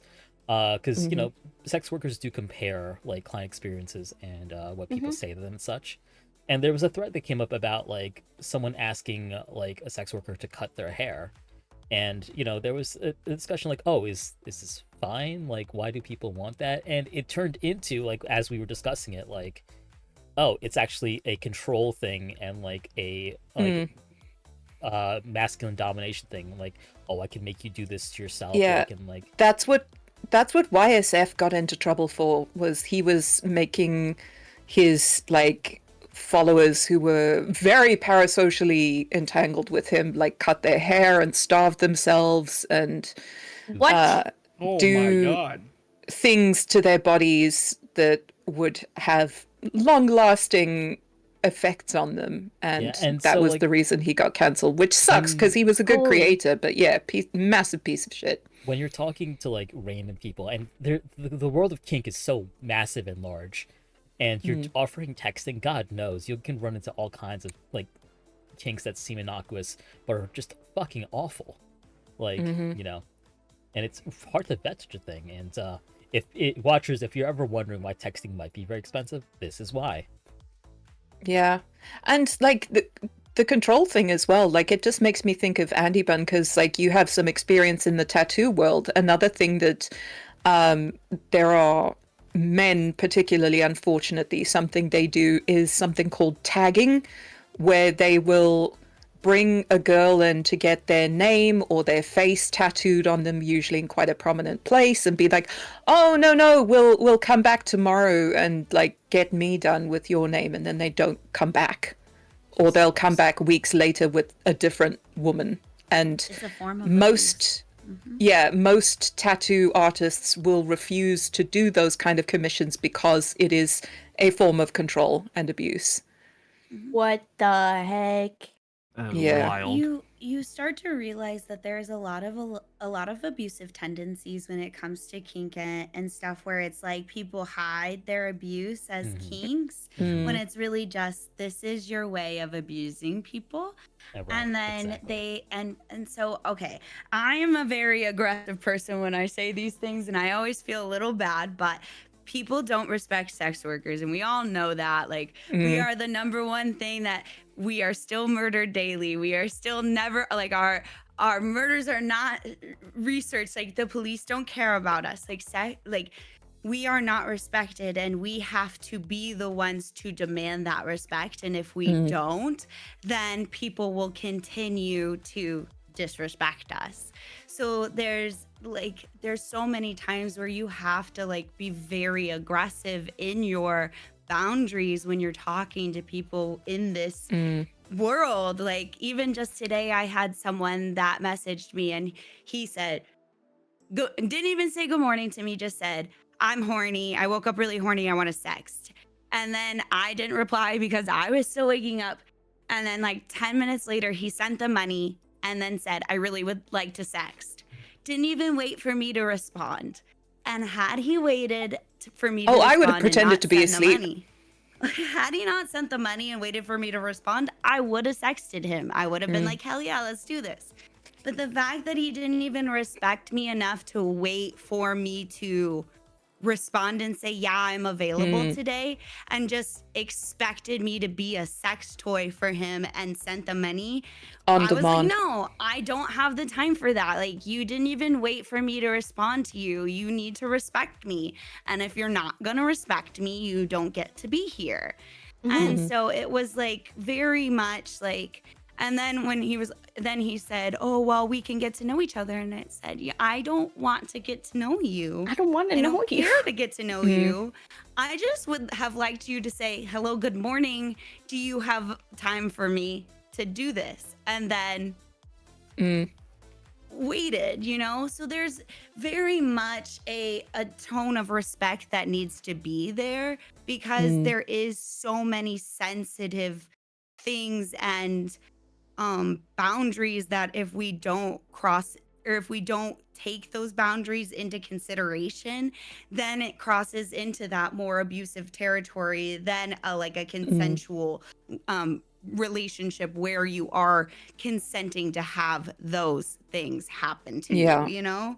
So there's there's such a line. It's not just kink that this happens in either, you know, like martial arts as well. There are areas, there are niches in life where you have a power exchange, or you are in a position to influence other people, and you know, whether it's in a kinky way, whether it's like martial arts where you're hitting people. Like my ex, before I like got together with Fuzzy, that hit me, like I broke up with him for slapping me through the face, and he joined our martial arts club, and I left because of him. And the woman that he was cheating on me with, he broke her ribs in 11 places, and she wouldn't like report him because like, oh, we were training, we were sparring. And I'm like, it doesn't fucking matter. You don't do that with people you're training with. Yeah. So it's rife in any sort of area where that kind of power exchange happens. So don't think that it's just kink and sex work, or that it's just dominance. Like there are abusive submissives as well, and you absolutely can be abusive from a submissive position. Like this is one of the reasons why I say you shouldn't be allowed to like enter sex work until you are like 25. I don't think, because you need to have some experience and a strong like sense of your identity in order to be able to advocate for yourself against people like this. And when you are like 18, 20, you are still going through like puberty, identity puberty, financial puberty. And it's a very tumultuous time, and it's a very transformative time. And it is so easy to be so incredibly negatively affected by some of the people who will just chance their arm. It's crazy. Like, some of the attitudes in brat culture, for example. Oh my God. Or, like the way that men in sex work get treated by women. There was a book talk convention recently for dark romance, and several of the men who went to that, women were just walking up to them and like touching them. Yeah. Like, and it just like acting like they were like toys. Yeah, And and it's still it's sexual super abuse if it messed up. happens to men. Like, it's not just one way. Like, you don't just get to touch people. You don't get to. It's this expectation of men that they're just like horny all the time, and they would love it if some woman just came up and touched them. No, like that's not real, and that's not right. It's not how that works. No. Like, I was mortified. There were news articles about it, and I was absolutely mortified by what I was reading. Like, consent is an all parties involved kind of thing. And, yeah, there is some absolutely, literally criminal behavior from, like, women and submissives in this scene, too. Like, Yeah. it's crazy. Absolutely. It's really crazy. It's really funny. Like, my little money possum, he is exploring his submissive side and getting into BDSM, and it's like such a treat being able to be part of that journey with someone, particularly, you know, if he's lovely, he's so respectful, he's friendly, we talk like just actual people talking to each other. It's great. And I was telling him about, you know, Googling things like subdrop and like how to safely experience BDSM. And I was telling him to Google rack and SSC. And he came back and he was like, I think we'll use the rack methodology for like the scene I'm planning. I was like, no, that's not just applicable to a single scene. That's just in general that happens. But it was very cute that he was like, yeah, I think we'll use risk aware consensual kink for this one. Oh boy. Yeah. So, sorry, did anybody else have like anything more they wanted to add on the topic before I move on? I will interject real quick. Chat. Yeah. Hey, chat. Remember, the depths is about 2.5 hours long, so we're getting close to that time. So if you have any questions about today's topic or any of the questions for our guests, please make sure to get them in. Do try to make them sort of like on topic, though. That'll give your question a better chance of being read out on today's stream. Back to you, Mystiq. Yeah. Thank you, Atra. So the bread and butter of most content creators who do pre-recorded content is customs. So do you guys offer customs, and what are your most popular custom types? For me, usually ratings. People like ratings, and they like short audios. Yeah. Usually like a minute or less. They just want some kind of personalized audio. Most of the customs I do are with my VTuber model. I do have the option of like IRL customs, but they are priced higher for obvious reasons. But most people choose the VTuber route regardless because they like the goblin persona, right? Like they want the fantasy. So yeah, a lot of times I would say ratings are my most popular thing. And then short audios.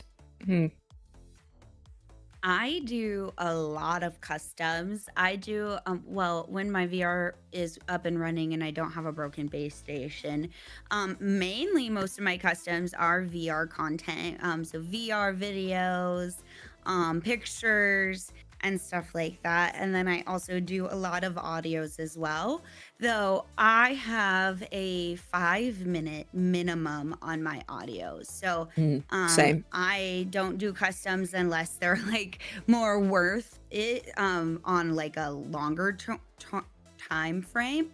So I do a lot of more like fantasy audios, which I really like. I get a lot of people asking me to do like I've had like Naruto type audios. I recently had someone ask me to do a VR parting commission. That was kind of fun. That was something I haven't done before. Was it you who had the person who wanted to praise them for their Elden Ring skills? Yes, I had someone pray. And you had to ask Fuzzy about Elden Ring. Yeah, Oh my Fuzzy helped me God. with Elden Ring knowledge because I was like, "Oh, you're no longer maidenless. Oh my goodness, you beat that boss so good. You beat Parry Renala so skills were well." amazing. Let me get under the desk for you." Yeah, it was really fun. Oh my So I had Yeah. a lot of God. like more of those like girlfriendy like fantasy audios.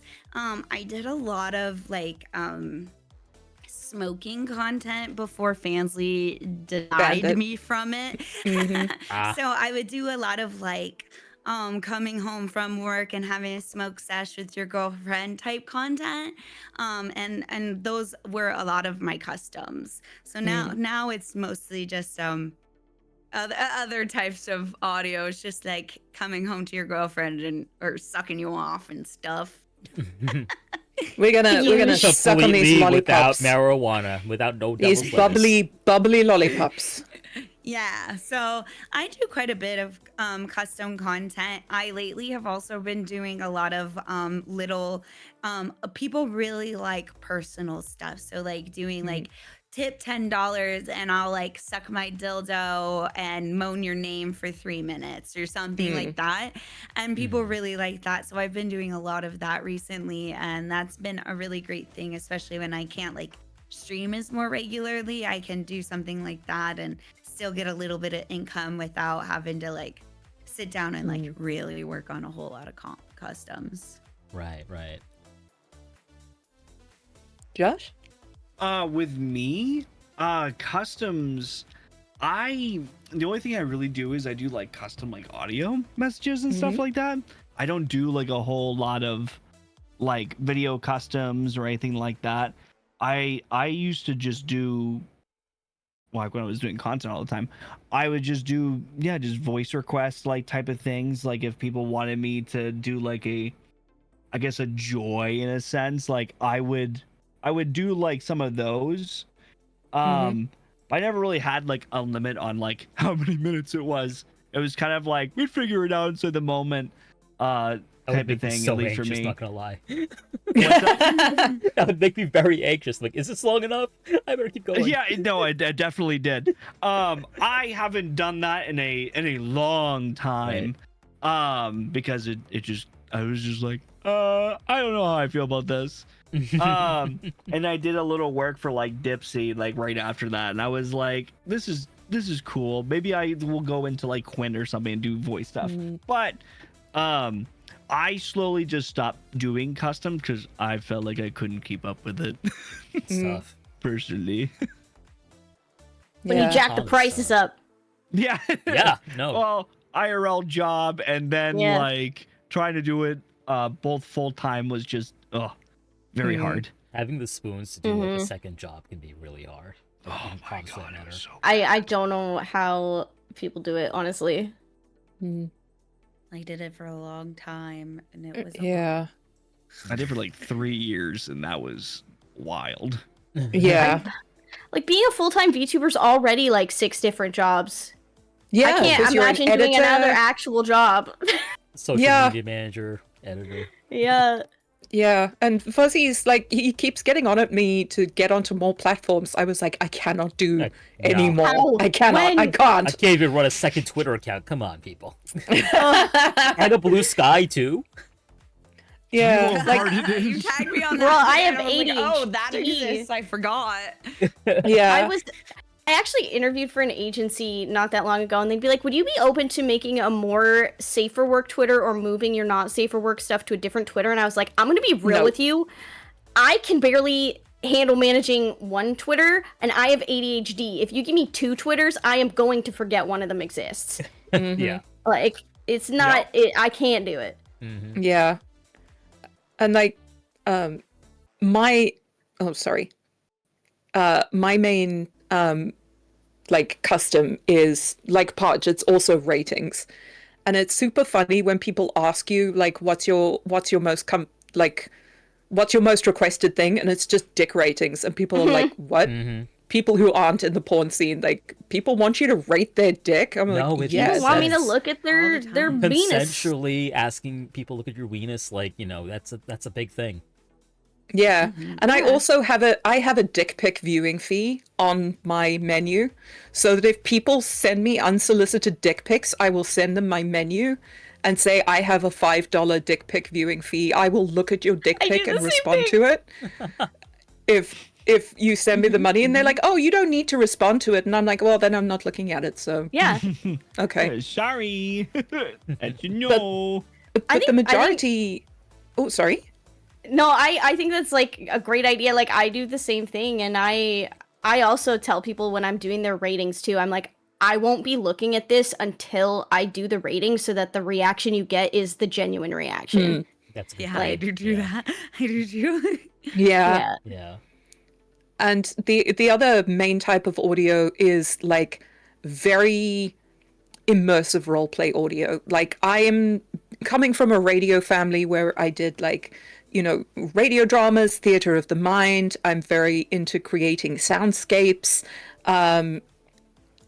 The people come to me looking for like between 15 and 20-minute serious roleplay audios. Like, not when I say serious, like all sex work is serious. I mean like very in-depth, like immersive. I want to be at a market, and we're gonna be like, you're gonna pick me up at a market, and then we're gonna go home to your place, and then your cuck is gonna be there, and we're gonna do this, and then we're gonna do this.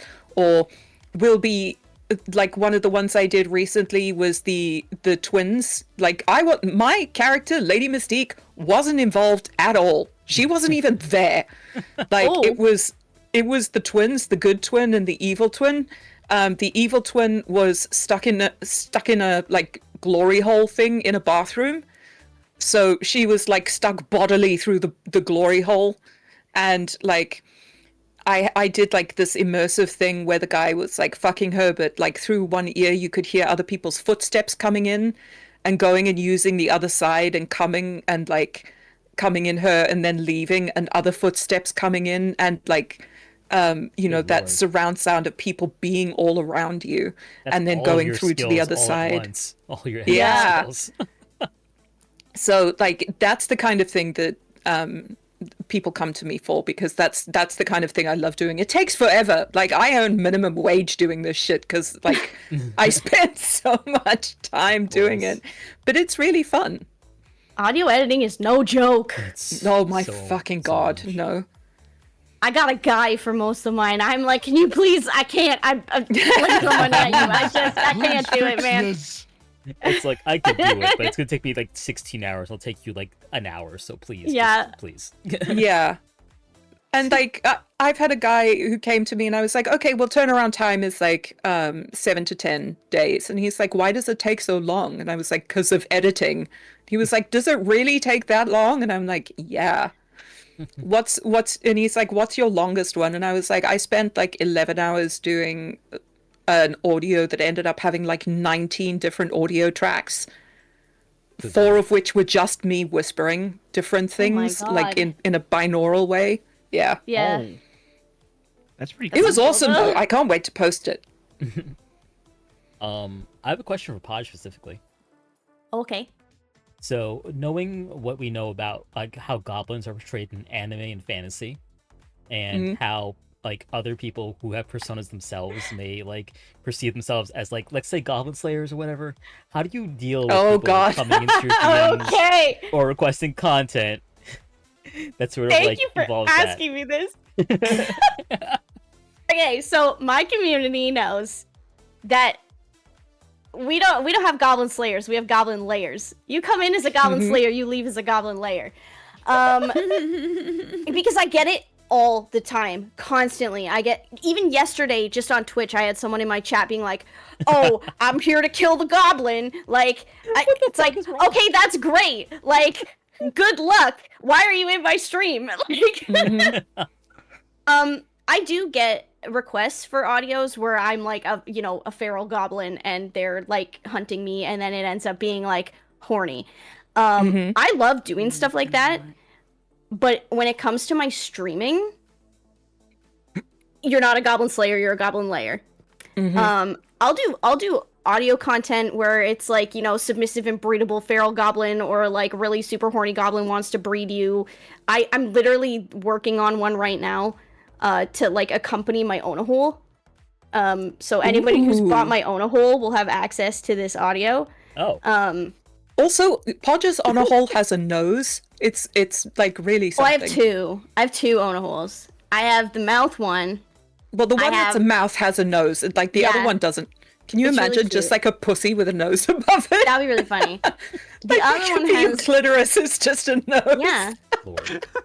You know what? I will tell you, it's great to grind on. The nose feels great. I'm sure it does. I won't even lie to you. I cummed in that thing and then clicked the nose afterwards.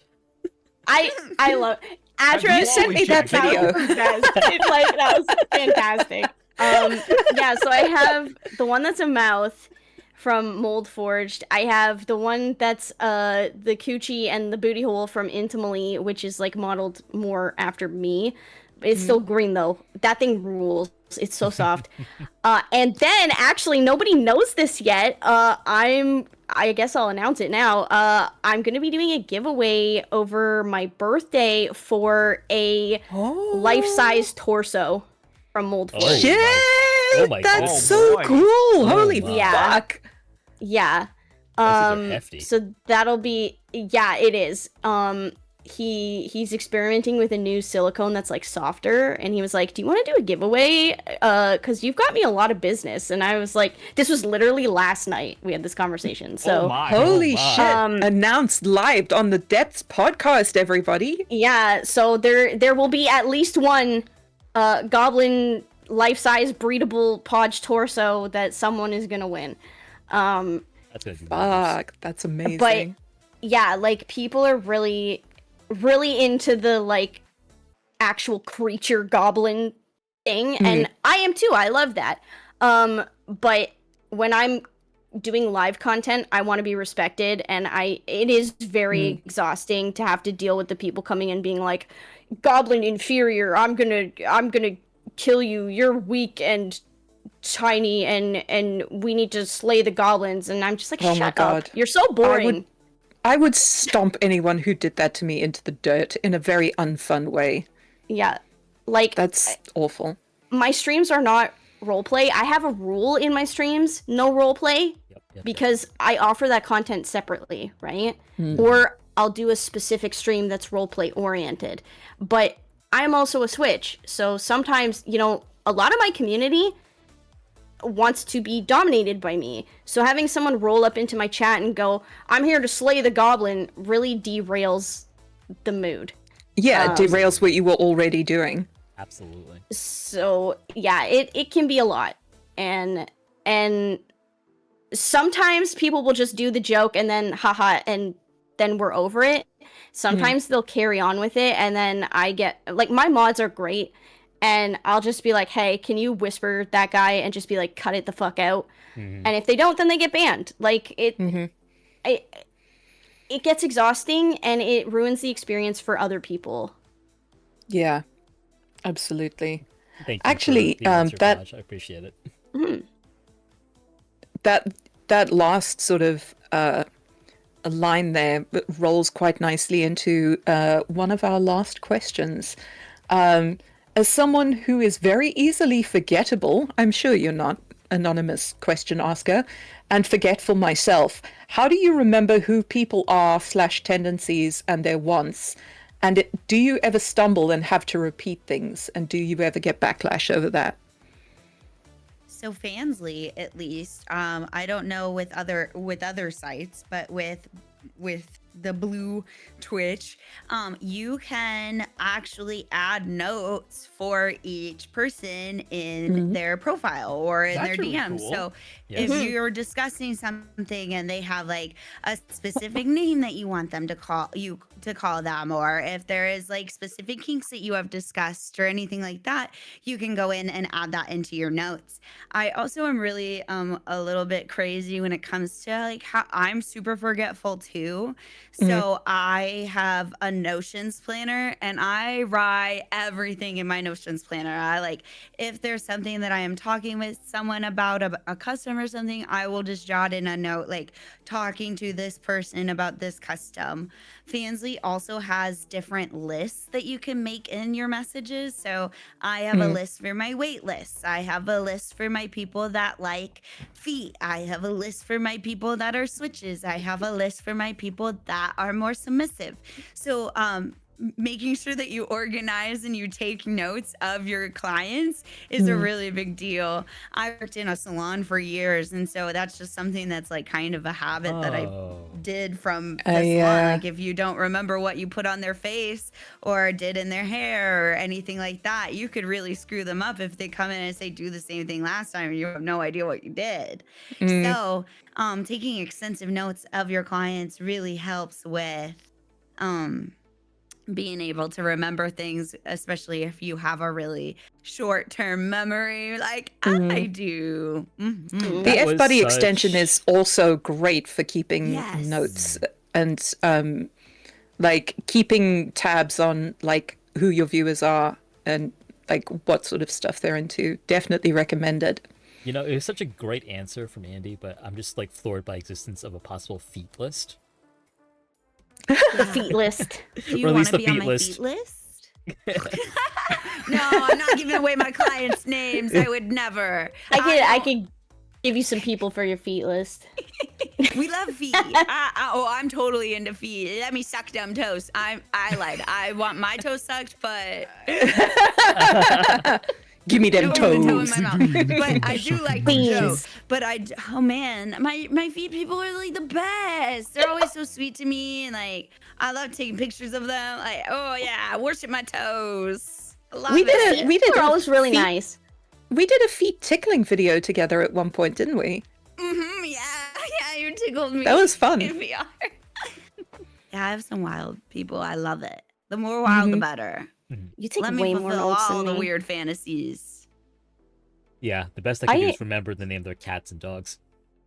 I don't know. I'm pretty good at remembering like my specific community members and what they like in general. But also like I will scroll back through DMs and be like, okay, yes, this was this person. I should take more notes, but it's a miracle in itself that I have a functioning Google Calendar. So we take the wins where we can get them. You need the F-Buddy extension. You can pin messages. Yeah.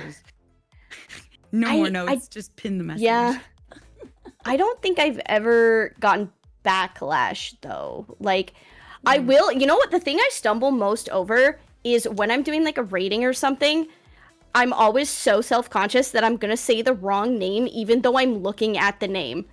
Yeah, I do worry like about it's that like too. where you go through nothing to declare at the airport, and suddenly you worry that you've got like half a kilo of cocaine and a dead goat in your luggage. Yeah, and it's my like, God, oh shit, I better not be lying. That was in there. It's like, are you bringing any meat?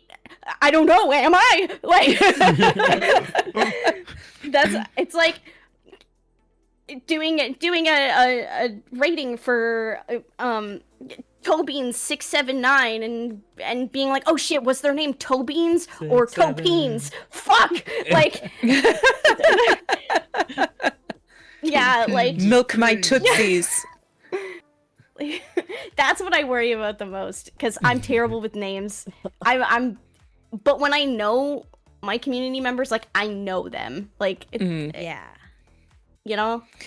I made quite a big cock up recently where someone requested an audio and I delivered the audio 2 minutes too short. He'd paid for 8 minutes and I thought it was 6. I made him a 6-minute audio and he was like, that was great. I just wish it was longer. And I scrolled back, fully being prepared to be like, per your previous email, you only you only paid for 6. And I saw that it was 8 and I was like, fuck. So I was I've done that. I am so sorry. I will record an epilogue to the audio. And I recorded it in video to just make it really good value. And I recorded the little extra. And he was very happy. I don't think I've ever had serious backlash because, people make mistakes. And I think that self-disclosure, a little bit of self-disclosure at least, helps people realize that you are human and fallible and that mistakes will happen. No, I'm a goblin. Yes. A non-human That makes person. me even more prone Fallible. to mistakes and idiocy. So Because of the goblinness, it's my yes. shield. Yes, I'm like, I'm a goblin. I'm stupid. I couldn't remember that I owed you this thing, Teehee. I think with me, I feel like I have a good memory when it comes to like people that constantly like come into my chat, right? So like when I was doing like Twitch all the time, like I would remember people after like them being in there like twice, and they're just like, oh, I didn't think you would remember me. I'm like, oh no, like I'm constantly looking at chat all the time and we're trying to remember all these names because I try to give people like a very personable like experience when I'm like on like Twitch and stuff, like. And just in general with like my server and everything, like, oh, of course I know all these people. I see their names pop on my phone every day. Like, of course. Like, and I've never really gotten backlash for not remembering something. Yeah, I'm usually pretty good about it most of the time. And something, a sort of corollary to that is when you do remember something, and like often people don't expect you to remember them or things about them. True. Like with my sort of community, I tend to have like a core of regulars, particularly over on Funsley. You know, they come back to me again and again and again, and they develop a narrative. Like their audios are narrative, and they have many, many, many parts, and they're like, okay, sequel. And we end up just chatting about what they're looking for, where we think the story should go, and just remembering little things like important dates that they mention in passing. Like one of them had taken the law exam, and he was getting his results for whether or not he passed the bar on the 7th of November. And like I diarized that, and on the morning I sent him like a little good luck message. And like he was so blown away by that, and it was such a small, easy like gesture for me to make. And I think that that's also something that you can do to increase the value of your content, and the sort of parasocial connection that you have is just remembering those little important things that are important to other people, that if you didn't remember, they wouldn't expect you to remember, but if you do, it's like really special. Because I think the standard is that people expect that you'll forget them because you're a content creator and you're dealing with names all the time, and you're not talking to them in person and all this. So people usually expect to be forgotten. So I think when you show that you do remember these people, and you do put some stock in your community, you do think about your community because they're there with you. You know who your regulars are. Like you're going to remember them. And especially in places like Funsley, they are investing in you, like literally financially. Yep. Yeah. I love talking and getting to know my community. It's like one of my favorite things. Like knowing the things that they're into, knowing the things that they like to go and do, hearing about their day and stuff is like some of my favorite thing. I call them all my boyfriends for a reason, because they're just sort of like, they talk to me, they tell me about their days, they like, and it's so nice to get to know them in more than just like oh, this guy looks at DMs, feet Yeah. pics, Yeah. you know. I don't know if this is an experience for you guys too, like when you stream. Like I usually find the first half of stream is like hardcore gooning, and the second half is just yapping, like full force yapping with your community and talking about whatever and things you can't talk about on Twitch. So I feel like on Fansly you get to know people really well. Yeah. I mean, you shared like when you're doing like hardcore like sexual content, like you are in a very intimate situation with the people who are watching you, and they can feel like opening up and feel a stronger connection to you if you allow that, and like if that's the kind of content you want to make. It's the aftercare talk about Pokemon time, like Oh my god, I want that so badly. Do it all the time, Atra. I do it all the time.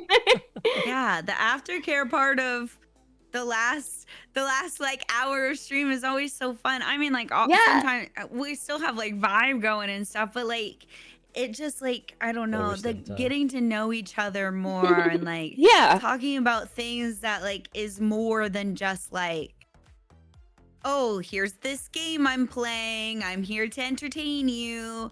It does feel way more intimate, and it is so fun getting to know people on like a little bit of a closer level, more so than like just that I am here, I am entertaining you, and that is it, you know?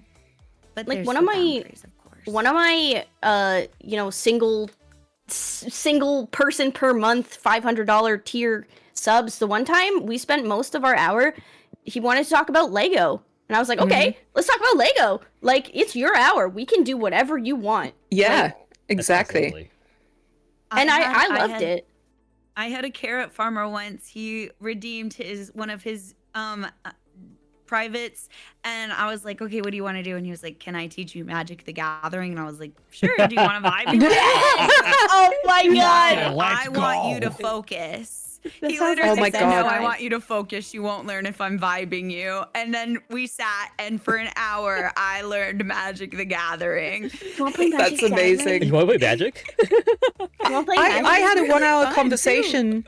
I had a 1 hour conversation with a guy who wanted my time just to ask me about being a sex worker and what it's like. And he just wanted to know about like this world and what we do and if we like it and that kind of thing. I charged less because it was a non-sexual conversation. So, you know, I don't have to be like hot and heavy role playing or anything. But it's fun. And it's so funny what some people are looking for and willing to pay for. Josh, have you ever had something like that? We mainly have like a React cam of you up there. I love it. Like, Which is great. I don't know if I have input as much. I actually do have a question for you, Josh. Sure, what's up? In the hit 2001 film Zoolander, the titular character Zoolander had his classic move, the blue steel, in which he would go toward the camera with the blue steel, and like that would be the shot. Now, Josh, do you have a blue steel? And if not, how many takes do you take on average to find the perfect shot? I love this. I love the way you formulated this question. That was a real interview question. Wait a minute, like, how? I need to And are you digest more this of a question are you for a more bit. of a Wait, Hansel hold on. or a Derek Zoolander?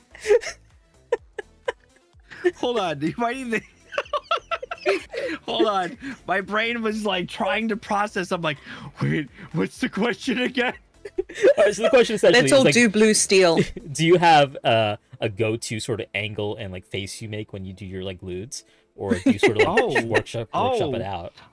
You know, it's funny to a point now. Like, at least when I was doing it all the time, like, I didn't even think about it after a while, because like I had like found a face that I really like you say, like my like smirk kind of face, like that's just always been something that like I did with that. So like I genuinely just after so long I don't even think about it. Like I'm just like all right, we're in the mood, and then like I'll just like get So into it's a it blue steel. and like yeah, I'll just get right pulls into it it. right out. Like it's What's your magnum? Yeah, can we put you on the spot? my Can you- magnum. Your magnum? Yeah, that's No. at the end of the movie. He debuted the new look. Magnum. Like Yes, what's I'm my, sure like, that is main Magnum as thing? well. Yeah, like Do you draw a what's your face on look? it? That can be your Magnum. I've Like a done that pouty once. face. That shit was funny. You put googly I eyes think on I it? have like a like this is my like thing when I'm like when I used to like, do stuff like all the time. Like I don't, not that I could like really think of. Wow, I sound so unexciting. But like, I'm like sitting here, I'm like fuck, like what did I do all the time that was like really good? But I'm like I think this is illuminating because it kind Like, of give shows us how your smolder. unconscious like your sort of like attraction is. It's like I know what this is and I know how it works. So boom. Yeah, like And it has kudos. worked all this time. I don't need to change it. This is fine. Yeah. Like that's how I've always like literally at some point I just started doing the thing, and the thing became normal to my brain, and I'm just like, oh, I don't even know what I do. But if I get into the It's moment, I'm actually instinctive. doing it. Like I'll probably do something. I'm like, oh, this is what Atro is trying to get out of me. You're gonna think of it next time you do it. You're gonna be on manual next time because you're gonna be trying to like think about what I you're doing. apologize so hard. Do not mean to bring your mental. We're gonna get a Like, we're I'm, gonna like, get a sitting here, I'm picture like- later. Like I know with my voice, like if I'm doing voice content, I always start to bring it down right over here. And like this is the voice that like a lot of people really like. and like I do that, I guess that would be one of my things. Yeah. Mm, I get into like that character, and like that's usually like the thing that I do. And to my brain, I'm like, I'm just putting on my voice, and like I don't even think about it. Well, and like your video, I'm thinking about your TikToks right now, like trying to think about like what you do in your TikToks. Like I normally get the ones where you're like praising the good girls and stuff because I'm just a little filthy little gooner. But so, but like you like normally like zoom into the mirror and then like get a little close to the mirror and then like back up a little bit as you're talking. Like that is like something that you do like in a lot of your videos. Like you do have a like a signature. thing, a You do an signature. eye contact thing too. You do an eye Yes. contact thing, and it's like first you're looking at the phone, and then you look directly in the mirror and make eye contact with the listener, and that's the power move. That's the that is something magnum. I That learned is- to do. Because like there was people that were like in my comment section at some point. They were like, "You should try really just like making like eye contact." And I'm like, "Ooh, I never thought about that." But like me, I'm like, eye contact makes me uncomfortable, and I never really thought about it. And I'm just like, you know what? Fuck it. Let's see how it goes. And it like it works. It's like and my recording style. I just do it, and again, Yeah. it worked, and I'm like, I'm gonna keep doing it. Because that little Yeah. switch is like you are aware of the viewer, and that's the part that makes people go, oh, Oh, he's looking right at me. oh no. Yeah. There's no one else in this phone that he's looking at. It's just me. It's just Yeah. Eye contact is an incredibly powerful thing. It is. Absolutely. makes the ladies go, oh. Yep. Oh boy. Well, thank you And, for like- the answer, Josh. Hopefully, we didn't make you too self-conscious. No, not at all. Not at all. I was like sitting here, I was like, fuck, like I know like I do a lot of things when I'm like getting in the like the mode to like make content. Uh-huh. And I know like I do certain things, but I'm just like, fuck, it became like second nature for me. Like And like as an IRL person, you don't have toggles. So you no, can't I like don't. You can do whatever you can't you just want strike with a your hands. pose. I can't just press a button to take off my clothes off. It doesn't work. But what do God, you do wouldn't it with be your so much hands? easier? Oh, so much easier. Just There have your is Go a- XLR and just push a button, poof, gone. There's a great scene in the Hulu series about Chippendales where like they had the male strippers and like they're like, okay, time to take your clothes off, and they just like are fumbling with their pants. So then the That's designer, legit. yeah, the designer figures out, oh, breakaway pants. Breakaway pants. I It's should so- invest in more. Yeah. It's so Like, unfathomably so- unsexy to be like, Oh my God, okay, please. time to like wiggle this off. Please, it's so funny please that you do bring that up, though. a thing where you have breakaway pants, Josh. Like where you just I'll pull them die. off. Like I'll have the breakaway pants, and then I'll put on like my booty shorts. Yes! Yes. Have, like, Absolutely. some Mhm. like thigh high socks. Oh, it'd be beautiful. Like Yeah. oh, I'm so Credit uncomfortable. card. Take it now. Oh, much better. Amazing. I'm Please, waiting for please, this. please. Eat it. Eat One it day. now. Okay, we need to return crowdfund this to custom, TikTok. everybody. The return to TikTok. Yeah. Yes. It's so funny, though, Yes, like- just right across your thighs. I'm back. Yeah. On your Oh, butt. shit, Put it on yes. your butt. Put it on your butt. Yes, Put what on the butt? What? I'm back back. on your butt. Like Oh my rip off the God, pants and yes. turn around and be like, I'm back, bitches. Hope and praying it doesn't get taken down immediately. Oh my god.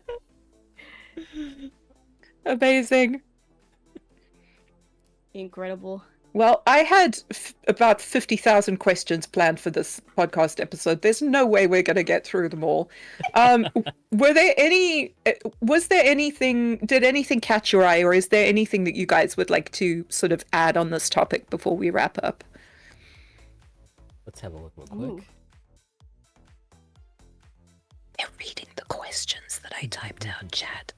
I was like really type A about this episode because it's the first one that like I was in charge of. So I have like headings and bullet points. I have like cosmetic titles for each of the sections. It's like there's there's like 8 or 9 different things for each section. We were never going to get through it. And right now what I'm doing is vamping, so I'm giving them time to read. I think a lot of the questions, though, were kind of answered through other questions. Like, Yeah, through the conversation. yeah, I think we did hit a lot of this. Like, I always love to wrap these episodes up with advice to the creators, actually. Oh. Particularly creators who have not really started out or are very early in their content journey. So I guess a good wrap-up question is whether you're like a beginner YouTuber thinking of getting into sex work, or maybe wanting to post a couple of TikToks where you're trying to be like, you know, sexy and appealing. What's the one thing that you know now that you wish you knew when you first started out about your visual appeal?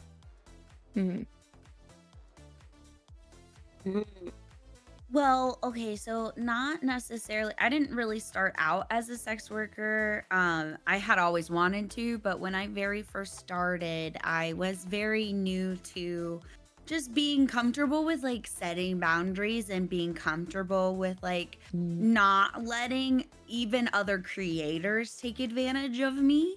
Oh yeah, big And one. so that was a really hard thing for me to kind of figure out when I was first starting, and it was why I kind of stopped creating under my first persona and stopped doing IRL stuff, was because I had a lot of creators take advantage of me and cross boundaries that while I was trying to put them up, I wasn't strong enough in them, and it really took a toll on my mental health. And so going into your content knowing very strongly what your boundaries are, what you are and aren't okay with, and sticking to them and not letting people push their boundaries, like push you from... Don't let them do salami tactics where they push past your boundaries a little bit yeah. until you It like wears on wake you. up and realize you're like miles away from where your boundary was Yeah. and you've just got there by inches. And if someone is pushing your boundaries, remove them from your space, because I know sometimes people on the internet feel like, oh, I can't do that, it's gonna hurt someone's feelings, or it's gonna this or that. Just remove them. It's gonna be so much better on your own mental health and everyone else in your community's mental health if you remove the person that's making you uncomfortable with your boundaries. And you're gonna be able to continue to create content for a lot longer than if you let them softly stomp on them. So be firm with Great your advice. boundaries always. Yeah. I think mine kind of branches off of that, but is a little more on like the analytics side, I guess.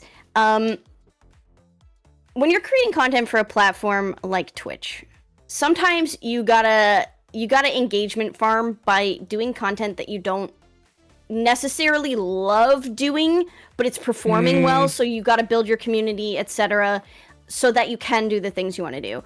You got to With hop sex on work? trends even if they're yeah, annoying. like trend hopping. Yes, trend hopping. With sex work and creating on sites like that, I would say don't do that. There are definitely trends. If you're comfortable in hopping on those trends, do it, but never compromise your comfort and your morals and your boundaries to hop on a trend, because it will damage your mental health. Don't put yourself in a position that you don't feel comfortable in. And don't create content because you think it's what your community wants from you. Create the content that you want to create, and the right people will find you. It's so important in sex work because you will do lasting damage to yourself if you push yourself to do things that you don't want to do. Yeah, trauma should not be the cost of a trend. No. You will find the right people, and if the wrong people come in, you get rid of them. Yep.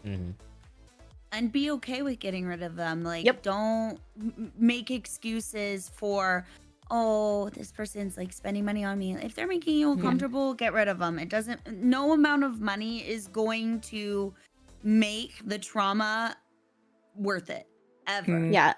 You Never. have, And you have to overcome your conditioning to do that, because as content creators, we are wired to want to be liked, to want to be enjoyed. It's the reason why we became entertainers. And you have to break that conditioning to advocate for yourself sometimes. Yeah. And it's hard. It is not easy. is. And it is okay to struggle with it. Yeah, but you gotta look out for yourself, because that stuff will stick with you forever, because it is such an intimate part of yourself that you're sharing. You have to stick to your guns on that. Yeah. I guess to answer my Josh? own question. Oh, Atra? Just to answer my own question really quick. Josh, shut up for a second. My God. I know, I've only been quiet, and everyone hit on all the points that I would have put on anyway. So I'm like, all right. I think what I would say, especially as I rebranded recently, is that authenticity does not, especially in the visual sense, authenticity does not hinge on you being 100% true to your IRL self. Like, the beautiful thing about VTubing, or the beautiful thing about content creation even, is that you could be anything you want. So, as I might have said earlier, like, authenticity does not only come from the way you represent yourself. It's a tool to push your personality forward, to push the real you forward. So when I first started out, I wanted to like show everybody, like, yeah, I've got like a softer stomach, and I'm a little muscular on my shoulders and like my arms, but like, I'm just a regular guy. And I've kind of moved away from that. I'm like, you know what? Nah, I would like to be a hot guy. Let me be a hot guy. Let me have hot guy energy. And He is hot in real life, chat. I've seen him. I want to be a hunky boy. I want to be a hunky boy. And, don't feel that if someone is being like more realistic about themselves than you are, that you are in any way inferior. Be the best you in content creation. Yes. Yeah. Spoiler alert, I'm not actually green. Exactly. Exactly. Spoiler alert. Immersion! I know, I'm sorry, Josh. I'm sorry to My ruin this for you. immersion! What the fuck? You're not green! Yep, I know, it's over. Yeah. Yeah, I look I like would- 3.5 of this was woman in a almost sausage casing. That's what I look like. So I would have told 2022 Atra, like, you don't have to be yourself in a blue hoodie. You can be more than that and still be yourself. And that's the only point I want to make. Yeah. So, Mystiq, I you're don't know saying if- there's more of you. I mean, I don't know if anybody here watches Philosophy Tube, but Abigail Thorne, back when she was Oliver Thorne, made a point, because she is a stage actor, that it is possible to be authentic and come from a place of truth without it just being yourself, like to be acting Yes. and to do multiple takes, Yes. but for it still to be authentic. And it comes from putting yourself into what you're doing, not just being the person Yes. that you are. Right. I love Abigail Thorne. I love her too. She's amazing. Now, Josh, you're allowed to talk. Oh, well. Advice for creators. Oh, boy. Oh, God. More specifically, You guys- what do you wish you like knew back then that you know now about yourself? Well, a lot of things that Andy was saying. Especially like when other content creators like you and stuff like that, be very wary. Don't trust everybody immediately. You Yeah. know, Oh God, yeah. maybe you should do some research on that content creator before you really do like a collab with them or something like that. Like, be careful when you're starting out and you're like feeling like hot shit after getting like 10,000 Yes. followers. Yes. Like you gotta be careful with like the ego, because I remember when I got to like 150K like on TikTok, and I was like, I'm a cool dude, but then I literally sat there to myself and I'm like I gotta calm down. I'm not making millions of dollars. I am making silly little videos. Like this is still like a hobby to me. Like be careful about egos, especially if you start getting bigger and people are starting to recognize you. Like if a big creator recognizes you, like that's awesome. Feel great about that. But like, yeah, it's flattering. But don't don't stop being humble. I think is like one thing. Like I wish I knew at the very beginning. Not that I was a piece of shit, but I was like, of course. No. Of course. I was like, oh, I'm really cool, and like, I wish I knew that. I wish I knew the thing about the bigger content creators. Like, can't trust everybody. Not everyone there is trying to be your friend. Some people are trying to get more clicks and views. Bro, like- there are people out here on the third persona, like. And Is not that everyone literally? has your best interests at heart. Like, it's okay to have a business relationship with people, but like, make sure that you're not getting taken advantage of. 100%. Yeah. 100%. And in the beginning, don't tell them anything that you would not be comfortable like having the world told. As That was much the as you most might wanna grammatical trauma sentence dump that's on ever them existed. and have that connection. Be careful. Oh yeah, be careful. Yeah, Anything you don't tell say them anything can that you will wouldn't be want to used see in a against Google you. Doc. Oh my goodness, Yes. yeah. Yeah. Mystique, Oh, I was gonna answer the question, but we can end. No, No, I'll you be should- quiet. you can. No, it's okay. Mystique is choosing to be quiet No, now, I- so we will end the episode right here without hearing Mystique When- further. When you are coming up with your persona, just to take it all the way back to the beginning, something that I did was I came across that meme of like, what 6 things would someone put like on a pentagram to summon you, you know, like the 5 things peripherally and the 1 thing in the middle. And that helped me come up with my concept of like the kind of character that I wanted to be. And I think that is something that can help you when you're trying to struggle through all of the sort of options that you have, being like, oh, do I have to be a hot anime girl? Like there is a VTuber out there that's a pot plant. I'm not even joking.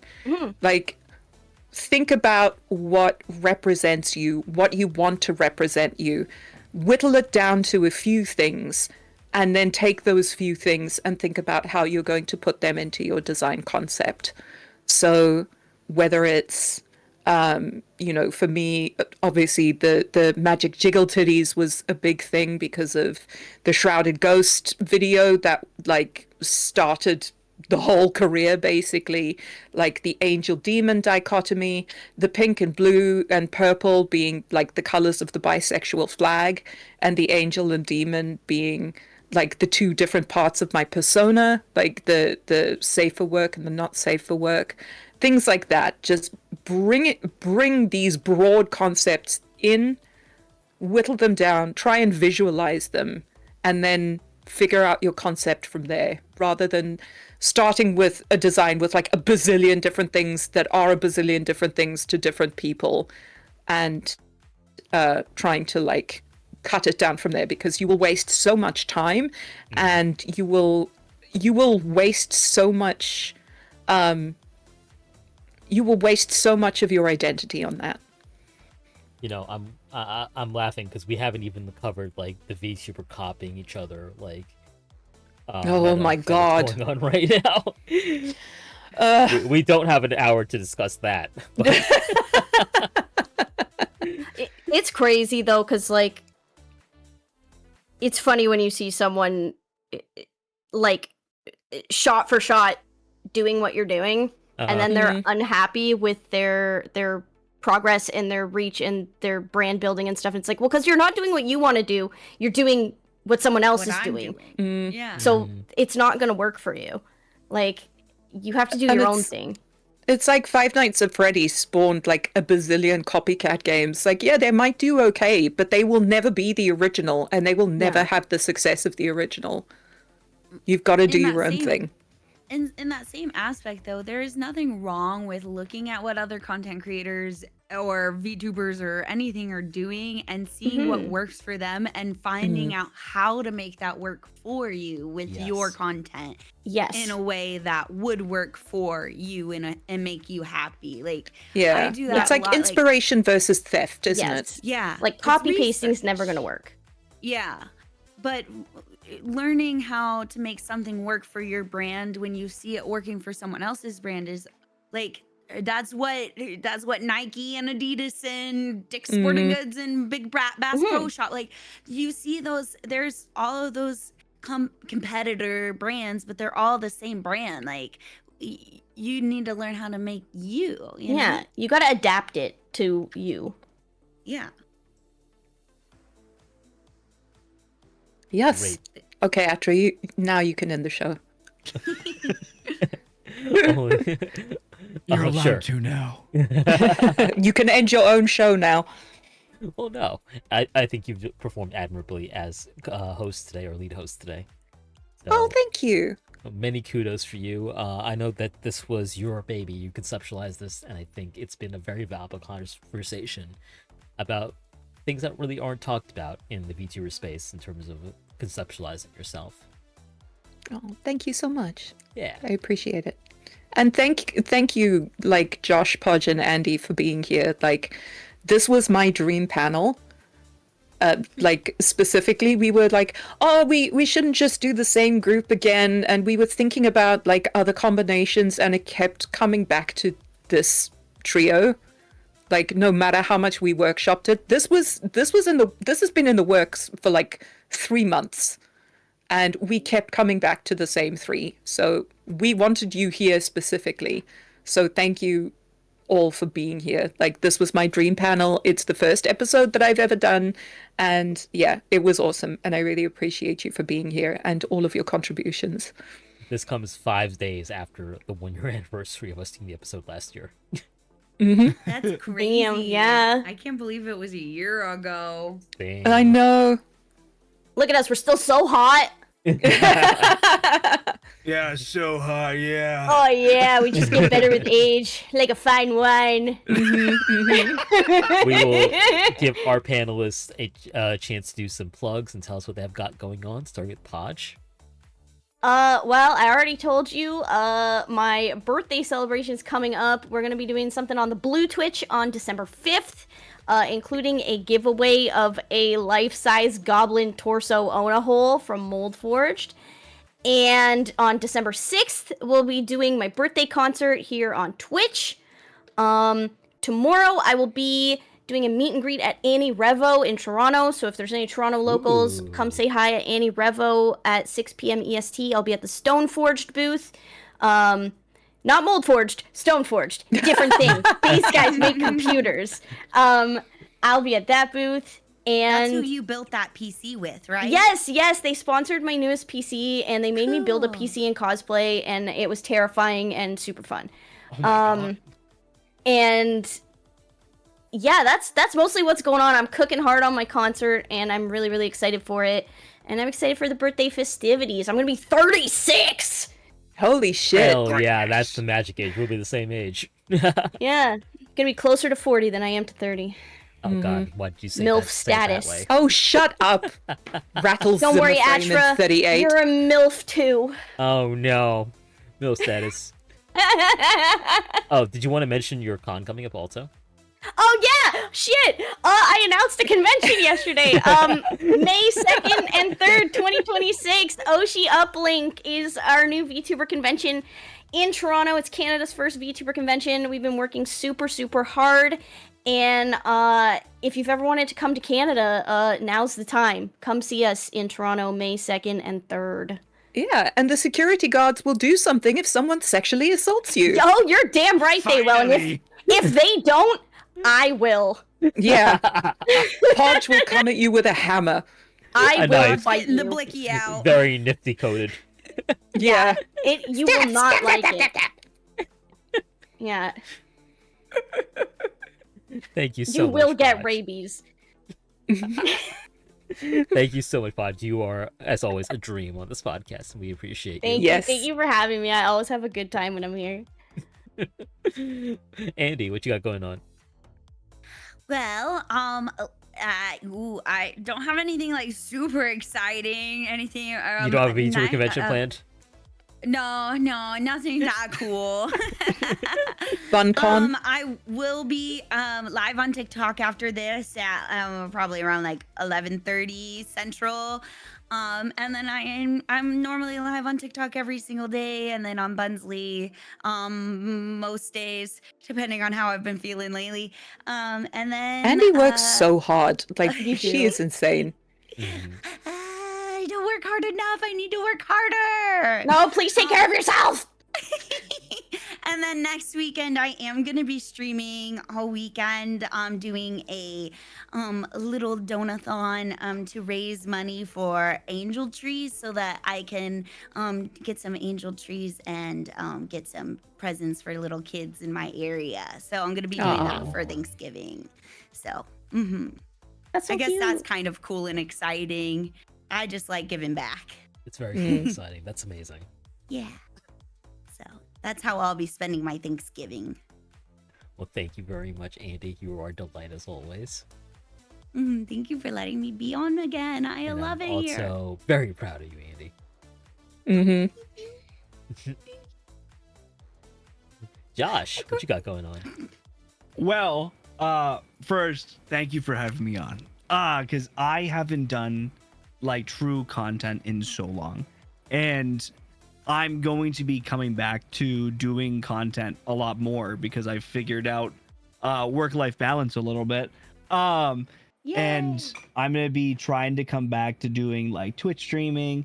I'm still trying to figure out how I'm going to do like OF and all of that kind of content again because like I'm still trying to figure out, do I want to keep going with it? Just little things I'm tossing around with. But I am going to be coming back to doing like content, whether that be like live on TikTok and live on like Twitch. Hopefully within the next month, I'm still trying to like figure out like art stuff and try to figure out emotes for like Twitch and everything. But gears are turning, I think, right now, which is good. Yay. It's just been a lot the last like year. I had to take everything. I just had to take a break. I didn't take a break for like 4 years. So I needed it. Yeah, I'm not that's gonna lie. good. Like, Hey, man, however long it takes. I definitely noticed you weren't around. Oh, you yeah. were she's a presence on my feed, and I'm like, I wonder how Josh is doing. Like, I just thought in my head, Busy, just very busy and stressed. Yeah, no, I totally understand. I'm just really happy to hear that you're making your way back in whatever Appreciate it. form that you ultimately choose. Listen, we see that gym progress. Oh, yeah. Yeah, I'm really. I can barely walk today because I hit legs this morning. Owie. Josh, you were an absolute delight. Thank you so much for like hanging with us VTubers. I appreciate it. I love. And thank you for coming back back on. Thank you. Absolutely. And Mystiq, how about you? Hey, I'm Lady Mystiq. If you weren't listening for this entire episode, I don't have anything. The Lady Mystiq. I don't have anything super special on the go. I am pivoting to vertical content, so I will be releasing a lot of my old stuff in vertical, shooting new stuff in vertical.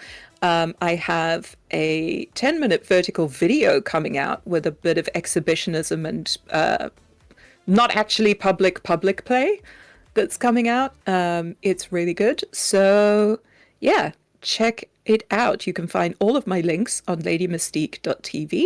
If you are my dad, please don't click the Fansly button. Thank you so much. Yes. Thank you, Father Mystique, for watching today's podcast.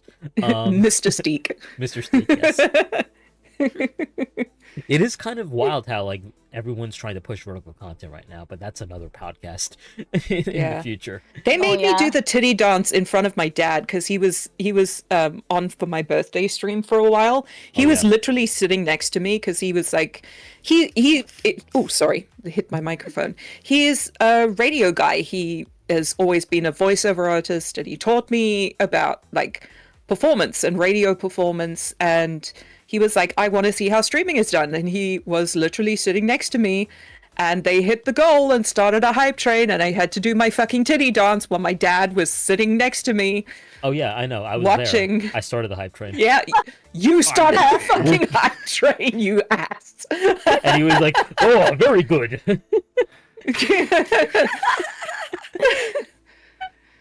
He was like hosing himself laughing. Yeah. Mystique, thank That's you incredible. as always for being a part of this podcast. I'm so grateful for my parents. And taking on hosting duties today. This was a lovely episode, and Thank you for letting me. Yeah, I'm not a No, that's not true. I am a dictator with this podcast. No, this was wonderful, and you did a great job, and I really much appreciate Thank you. Yeah, Thank you. and I I've been your- appreciate you too. You were an awesome co-host. Yeah, Thank you for keeping things on track and sending the marshmallows and things. absolutely, and thank you, chat, for like engaging and sending those marshmallows as well. We appreciate it. I've been your co-host, Atramentum_X. You can find all my links at atramentum.inc. That's atramentum.ink. I actually will be taking a little break because I'm going to go do some rescue work for a little bit. But the Depths will be back in mid-December. I'm going to say, let me check my calendar real quick. The next episode will be on December 19th. And we're going to be talking about genderqueer and non-binary Lewd tubers and their Lewd content. Thanks for the follow, whoever followed. I still have a thing on my I was gonna ask. on my if I saw a Warudo. giant star Yeah. fly past the I have a- screen. I have a thing on my Warudo where I get hit with a star when someone follows, and because Warudo is linked to Twitch, that happens even if I'm not streaming. Yeah. So every so often a star will just fly at my head. Oh my So that's what that God. was. For that panel, we have not completely assembled yet, so if you are a genderqueer or non-binary YouTuber who would like to participate in the episode, please reach out to me. But we will have Fascinate from the Asian Femmes episode reappearing on that episode as well. Thank you all for listening. Please like and subscribe to us here on YouTube and Spotify. And normally this is where we have the outro, but I don't have an outro prepared, so I'm just going to say have a good night and a happy holidays to all of our listeners. Good night. Goodbye. Bye.